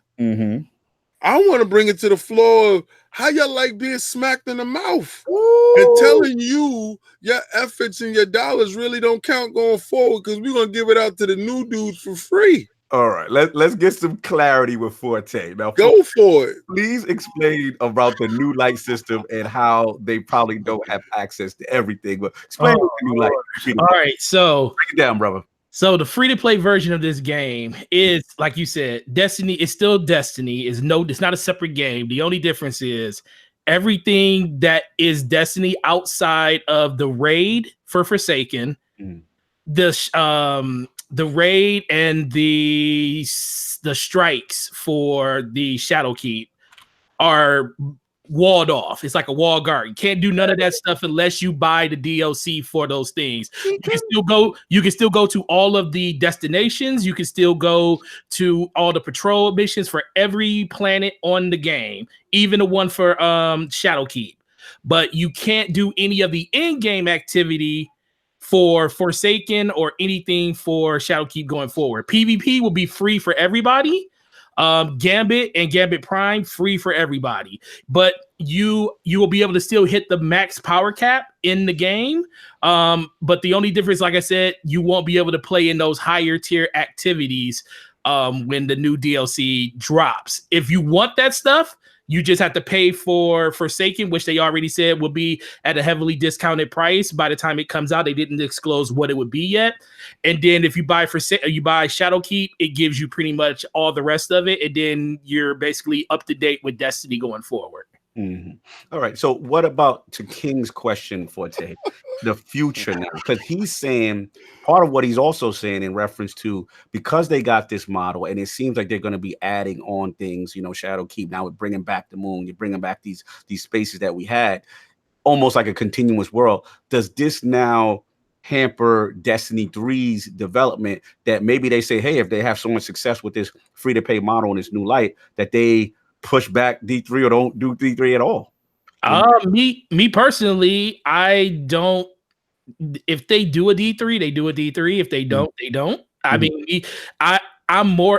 me personally, I believe the engine is agile enough. Even the engine can be changed and they can still keep the base of what Destiny is. They can change everything in the game and still keep the fundamentals of what the game is now. Okay. I think if they want to capture a wider audience, like people that were burned on Destiny in the first place, right, you probably want to put another number on it, because then that basically speaks to people like this is something new. Whereas Destiny, if you just say Destiny 2 like Shadowkeep or Destiny 2 whatever, people still feel like they have to play catch up. Yeah, they still feel like they got to play catch up. Now, this whole new light situation, I don't know how that's going to play out. It's going to bring a lot of people back into the fold. People that probably never even played Destiny are going to try it because it's going to be free everywhere. So ultimately, it really just comes down to, I think they're going to look at the numbers over the course of the next year. And I think what's going to happen is Destiny, they're working on whatever that next big thing is. Right. It may be, it's whatever the code name is. I don't know if they're going to call it Destiny 3 or whatever. Me personally, I don't want to change the game over again. I don't want to have a Destiny 3. I just want them to continue Destiny for what it is. If anything, when the next version comes out, just drop the number. Drop the number and say Destiny, whatever, subplot this, blah, blah, blah, blah, blah. Not for you. Go ahead, Forte. No, but ultimately, this really just comes down to just that. I don't think it's a bad thing. I just think they want to get more people back into the grind mill, as we like to speak in Destiny. Right. But it being free, I feel you, King. I feel you a lot, because I do feel a way about it. Because me personally, I bought Destiny on 3 platforms, all the DLC. I own it everywhere. And I'm gonna do in Shadowkeep. I'll buy everywhere again, because they already said you got to buy Shadowkeep to be able to play the new content. So I'm gonna buy it on 3 different platforms so I can play cross save across all 3 of them. But the experience that I've got over 5 years of this game, the $500 or $600 I gave them for this game over the course of 5 years, I don't even think about that no more. I literally don't think about it no more. You feel a resentment, like King is saying? No, I don't feel it. I don't. Okay, time out, Forte. Let me give it to you this way. Because you palatable for it for that way, right? Yeah. How do you feel? How do you feel the guy with no wallet comes and jumps and plays Gambit Prime with you? And after you pay for Gambit Prime, you got in there. You got no wallet. Guy jumped in there and was like, "Yo, what we gonna do this strike?" He grabbing all your moats. He getting all your moats. He banking all your moats. He messing up your game. Broke man Sims is inside your game, tearing up the motes and just dancing. Why can't it be that this is his name? Broke Guardian 44. Broke Guardian 44. No, man. Look, I still hold the same way, man. I feel like this will breathe more life into the game. I'm sorry if you haven't played. Let the riffraff in. Listen, if you haven't played, look, I don't have this problem as much on console, but when I was on PC, and Kai can literally attest to this, Crucible on PC is God, it's like once you get to a certain tier. You're playing against the sweatiest of the sweatiest people. It's like, dude, I'm sorry. I used to like on console, I'm good, but I'm at the top tier, but there's so many like. What do you mean sweaty of the sweatiest? Dude, sweaty of the sweaty. Yeah. Super sweaty. It take mad long to find matchmaking. Yes. You know what I'm saying? It's a thing. Here's the thing too. Like we kind of also stuck this since they announced that Rap don't know what sweaty mean though. Like this is like you didn't explain to him what sweaty means. Yeah, like what do you mean by sweaty? Means the whole, basically the top percentile, the guys that normally go to the lighthouse, the esport kind of guy, the guy that the guys that are all day. Dry hard. Yeah, even better. I go into a game with my friend and he doesn't even play the game, but he don't want to play with me because I'm playing in an echelon of people that don't want to ever turn it down. They just want to keep playing super hard all the time. And that's what Destiny on PC is. It's like ridiculous. Like I said, it's not as bad on console because there's so many more people. But just imagine what this infusion of new people is going to bring into the game. Right. I'm sorry. I like you just want people to kill. Wow, he wants to buff his stats. Yo, Kai. Let the casuals in. Let the casuals in. Hey, Nito, what do we call the Guardians when they first come in? What are they? Blueberries. Them blueberries. They Guardians and they blueberries. I want to see little numbers above people's heads trying to do stuff in the game that I can't, that they can't do yet. That to me that's when I enjoy the game the most, because I know more people are coming into the game versus recycling the same 30,000 people every other day. Shout out to Forte for shacking kids. He want to take him to the biddies. He want to take you to the biddies. Yeah. Yes. I feel that. Here's the thing, though. It's like only thing is one negative to that, Forte. All them blueberries not knowing how to do a heroic public event. Well, brother, we lived through that already. I'll live through that. I'll live through that small detail to be able to not sweat in the crucible every 10 minutes. And the last thing we gotta say, with the announcement of Shadowkeep, it really, this is the first time Destiny's active user base is over 1 million. Shout out to my article on Lord in a long time. Your article is legit, bro. So that's what. Let me get Slomo because he's the Division Borderlands guy. He's the all right. So talk about Division in like a month. Oh, shots. Oh. I think it's about time I announced this. I've started my own YouTube channel now, and I got one video out. All right, Slomo. I got my first video out, just like an introduction video. Backslap Radio. But my next video that should be coming out tomorrow actually is what's wrong with the Division 2. So I'm actually coming from you. Wow. I'm getting in a little deep on Ubisoft and Massive. So look at the shots. I don't, I'm in the same camp with you right now. Wow, that's big. But in regards to this topic, so like when Cognito, when you sent me the question, like I was like, I thought I actually took this as are we talking about like Destiny 2 becoming a free-to-play game, period? Right. Or would they continue to do sequels? Destiny 3, 4, 5, 6. And so, like, before to get to King's opinion about him being a little upset that people get to play it for free, you also got to look at the fact that you got to play it at launch. You got to play all this DLC and new content right when they release, whereas these people are playing it well afterwards. So yeah, they may be getting it for free, but they didn't get like me going to play, and I played some of the DLC after the fact. Me playing it when no one else was playing it, and not really having a lot of people to try that content with me, and me people. When I did play it with people, they already had played through it, and the same, they didn't have the same excitement that I had. It's not the same. So these people are missing out on the experience that you got to feel like the full excitement of. So it's still like it's not the same experience anymore, and therefore they're not going to get the same experience you got. You don't have nothing to worry about. If I was you, I wouldn't be upset, because it's like I paid full price and I got it when it was brand new versus somebody coming in and playing old content. Right. He didn't pay full price. I paid for part of it. Listen, my thing is fake anger.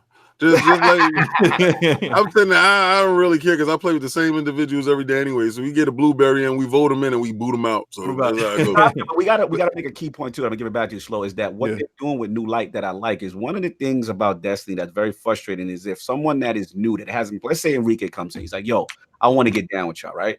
The problem has always fundamentally been with Destiny is for a new guy has to now got to do all the old story content. He got to do all this old content just to get up. And let's be honest, as an advanced Destiny player, we want B.R.A.P. to play, but I don't want to have to do that old stuff with him. You know what I'm saying? To be at level. And what I like with Power Surge bounties and New Light, what they're doing is saying, yo, he ain't got to do the campaign. He do this one little mission, get a whole bunch of blues that'll put him at 690 or whatever the current light level is, and he's ready to rock in all activities with us. Yes. That's a huge change because I know people, shout out Eric Jackson, that brought me back. Yeah, like people sit there and be like, okay, I'll play, but y'all so far ahead.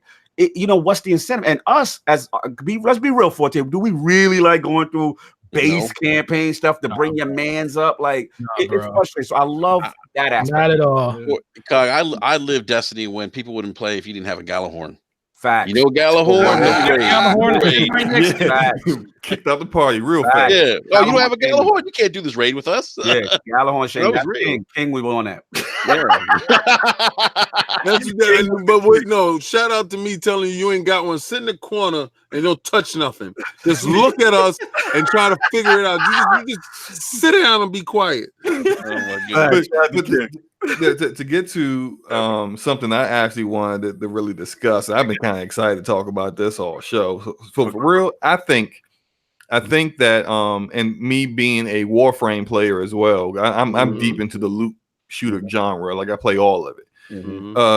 Now that Bungie is no longer with Activision, they no longer have the backing of this huge, super rich publisher. And them being as big of a developer as they are, 800 plus employees and then some, I think that they really should try the Warframe model. And the Warframe model is it's all the content's free, but the cosmetics, all the cool stuff. I mean, if you want to get that Rhino Prime, which is like the regular Rhino Warframe but better, you can spend that money to get that. And people, the Warframe community may be smaller than the Destiny community, but you're talking about these people, hardcore gamers, been playing this game for years, and Digital Extremes has never had a money issue with their game, never had a problem with getting that game additional content. People are happy, and that community is they really enjoy how the game progresses because Digital Extremes gives them what they want, and they don't mind putting money up to pay for certain things. I think that is, and this is the only really loot shooter that doesn't have the backing of a major publisher that's out there getting it done. I think if Bungie really wants to be successful and continue the game going, they might want to roll that Destiny 3 content into what Destiny is now. Maybe drop that too, change the name, and let it just be Destiny. And then continue going forward. You're getting like just big content updates, but this would make people like actually go to the Eververse and be like, I'm gonna put some money in because I really want this game to continue, and I'm enjoying the game that I'm playing, and it's helping this developer out. No doubt. Real. Yeah, I think you're gonna get your wish from someone on that one. Yeah, I think you get your wish. B.R.A.P., you want to wrap this thing up, man? Where you at with it? With this whole for a free to play thing? Yeah, I'm down for it. I love the free to play model. I think it's inviting for more people. I think more people in the game is good. It keeps the game going, and I think that I sort of asked the B.R.A.P. guys in DM. Do you think that games as a service, all games as a service, should go free to play model? And I forget what you guys. I think most of us kind of said they should. Games like Sea of Thieves or Anthem, they charge you $60 and the game's relief broken or don't have enough content. I think this is the way to go. Give people the option to try it out for free, and if they want to buy into the community, they can. I'm all for options, so I think this is a good thing for the. That's right. Get Game Pass. Yeah, man. I'm with you. I think Game Pass. Great topic, King. I think new engine is gonna be fantastic. My gut still says D3 comes. You know what I'm saying? I think it's dead. Oh, okay. That's interesting. I still think because Luke Smith kind of alluded when they pressed him, about that. He's like, we can't comment on the next thing we're working on. So when I hear that, to me, that's like you still cooking. You know what I'm saying? But I mean, if this model works, to your point, King, you never know. This is why I think it's dead. World of Warcraft has shown. I was gonna say World of Warcraft, yeah. Right. These dudes don't need to do anything. They will keep the same engine and give you DLC over and over and over again. And they went to a free-to-play type of model too, where they were allowing people get the early access to this stuff, the earlier stuff that nobody's buying, that nobody cares for. Us elite players, right? We'll get the new DLC that comes down. We have access to that content, and while we have the blueberries, don't have access to that content. And this is nothing new. I was just, playing devil's advocate going forward. I understand that whatever a company has to do to survive, outside of harming people, do what you got to do. Yeah. And then they're not harming anybody. They're actually giving you inclusion. So, shout out to Forte. He want more blueberries to beat up, and I'm down with him. Let's get on these biddies and start shacking them. We need to take all their needs and put them in the box. There it is. He said salute King. He's in the building all day. Digital in the building. All day. And the last thing, the reason why all day. No doubt. The reason why I want it though, King, is that I know ultimately their vision is cross save, cross progression, and cross. I think they can do it with the engine. I think it's already there. I think it's already built in fundamentally to it. They're just looking for the switch to hit it. Yeah, listen, I ain't gonna lie, but would you turn down the next generation engine Destiny 3 though? Would you turn that down? We got it. It's in the PC. If we can now listen. This is why I'm mad at. Okay, now that deal is over with Sony, could you please put my X to 60 frames per second, please? Oh my God. That is not the case. No, that's the case. man. That's the damn case. Man. That's the damn case. That's the case. Release my X. Release my X. You got my X all shackled down because these dudes can't hang. Release my X. Exotic. Give us free. And that's what they're gonna tell Give me free. Give me. Yo, look, we get into the polls. Get out of here. With the recent controversies regarding Cyberpunk 2077 as being offensive to specific groups of people, what do you feel is the right course of action when these situations occur in gaming? The choices are: A, devs have a moral responsibility and need to be exposed if they cross the line. B, gamers should judge for themselves and vote with their wallet. So C, only group offended should be able to catch judgment. Or D, I don't care as long as that collector's edition is still in stock. I'm down with it. That is the question. Those are the answers. Lord Forte, Lord Slomo-Backslap, and Lord B.R.A.P.s. We had mini B.R.A.P. in here without Eric Jackson and B-Money. Brothers, where can people find you? Forte, where can people find you, sir? Oh man, like you already said, on the infamous B.R.A.P. podcast, man, that's where we put it down every Wednesday at 9 p.m. with these two other fine fellas and the other two people that aren't here with us. Gaming Forte at Twitter and YouTube, man. Destiny content all the time, man. Speak to Mind on Twitter, man. Putting up crazy memes with Pikachu and stuff on my YouTube channel just because I'm bored at work sometimes. But man, this was a pleasure. I really was looking forward to this ever since the invite came, and baby, I told you I got you. I told you. I know you told me 3-4 weeks ago, man, but I really appreciate it, man, getting a chance to hang with you guys, and I can't wait for E3 because I'll be shoulder to shoulder with you guys there next year. Oh boy, brother, that's gonna be lit, man. Lord Slomo of the Black Slap. What's going on, brother, man? Where can the people find you? Salute on your YouTube channel, man. Finally. Thank you. Appreciate that. Yeah, you guys can catch me on Twitter and YouTube. I can say that now, and YouTube, the same name, at Slomo-Backslap. My YouTube channel is gonna be a little different. I'm gonna be really getting into like all the looter shooters. I'm talking Destiny, Division 2, Warframe. I may even do a little funeral, a little eulogy for Anthem every now and then. You know, a little something for the dead homies out here. You know, for the dead loot shooters out there. Remember when B.R.A.P. was all lit on that? We all got caught out there. We all got caught. No, we didn't. No, we all did not. Correct. Y'all knees is in the box. You are. I gotta admit, I was high on Anthem too, man. And I was just kept thinking, like, you know what? They gotta fix all this before the game come out, right? Wrong. So, yeah, I mean, hey, I'll take an L on that one, man. I spent $100 on the PC version to play it a week earlier. I'll take the L, and guess what? I haven't played. I played it the first 2 weeks and ain't played it since. I ain't had that thing uninstalled for the past 2 months. You got a box? You got a box for me there, sir? A special box for you right here. I want you to put your knees in the box. I'll put my knees. He doesn't get a light. No fraud light, no alert. He don't got to get a fraud because he didn't fraud it. Yo, he actually. $100 version of EA Premiere on PC to get it 7 days early. Wow. No doubt, Lord. B.R.A.P. Good to have you in here, brother. Where can people find you? What is going on, sir? I just want to say, always a pleasure to come on the IOP. Love you guys. Keep up the great work, man. Seriously, you guys are one of the best out there. So thank you for having me on. And you can find me on if you go to YouTube, go to the Basement Radio Arcade Podcast. You can find us there. We broadcast every Wednesday nights at 9 p.m. Eastern Standard Time. And I've been known to drop a rant or two. Yeah, had a great rant last night, as a matter of fact. 2-hour rant on Xbox, on Phil Spencer's comments on Xbox Live not being a platform for free speech. And I had Italian Clowns and Mr. Boomstick. All the join me, and Slomo. Yeah, Slomo joined us towards the tail end too. And it was a great conversation, man. 2 hours long.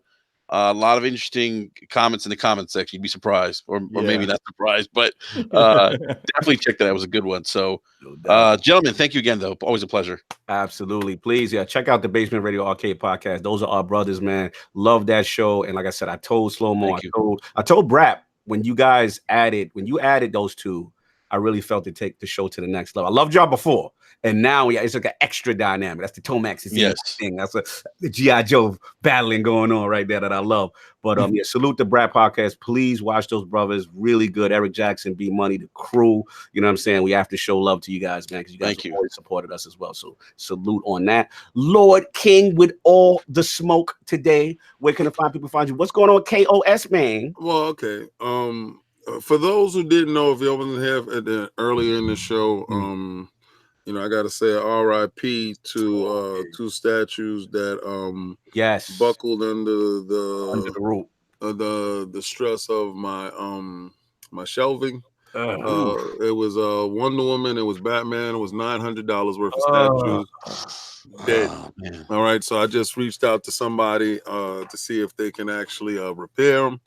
I know there's a fabric cape for the Batman, so that cape on the Batman was a heavy resin cape, so that is broke. Wonder Woman's hair is all messed up. So what I'm gonna do right now is I'm gonna get the table out, I'm gonna lay out the pieces, and I'm gonna take pictures, and I'm gonna send it to the guy, see if he can actually repair it, if he can fix it. If not, then they're gonna go into the bushes, and I'll probably have to order.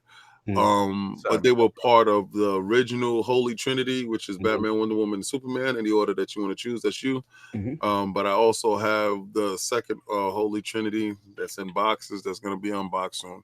So I'm going to try to gather my thoughts, get that together, because I was distraught this morning.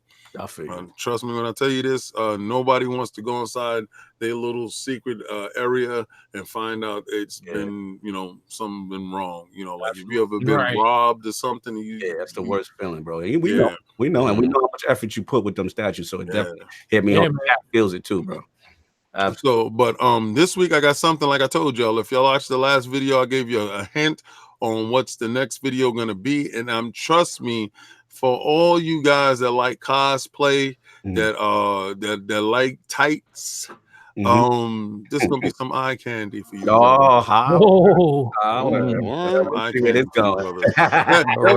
was in this box that was right here that I just lifted up. So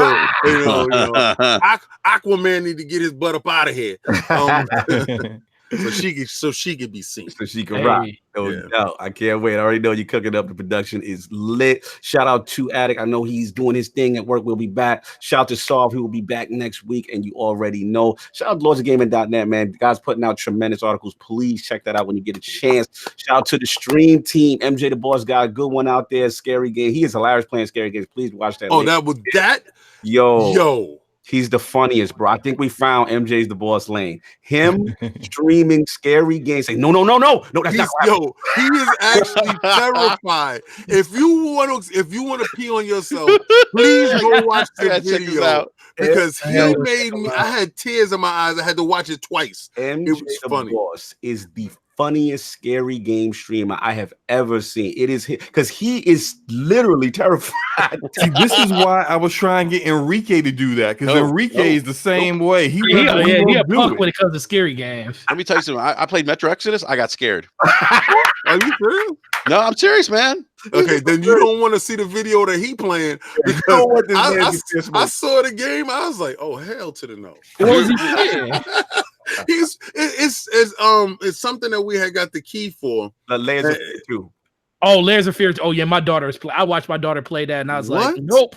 Yeah, I'm not playing that. Yeah, no, my 14-year-old was playing that yesterday, and I was like, no, I just kept walking by. She's sitting there going through puzzles and stuff. I'm like, I don't even know how. Let me tell you, man, Crota used to scare me. All right, we gotta go. As the show has been wrapped up, we understand that B.R.A.P. sleeps with a nightlight. So let's get up out of here.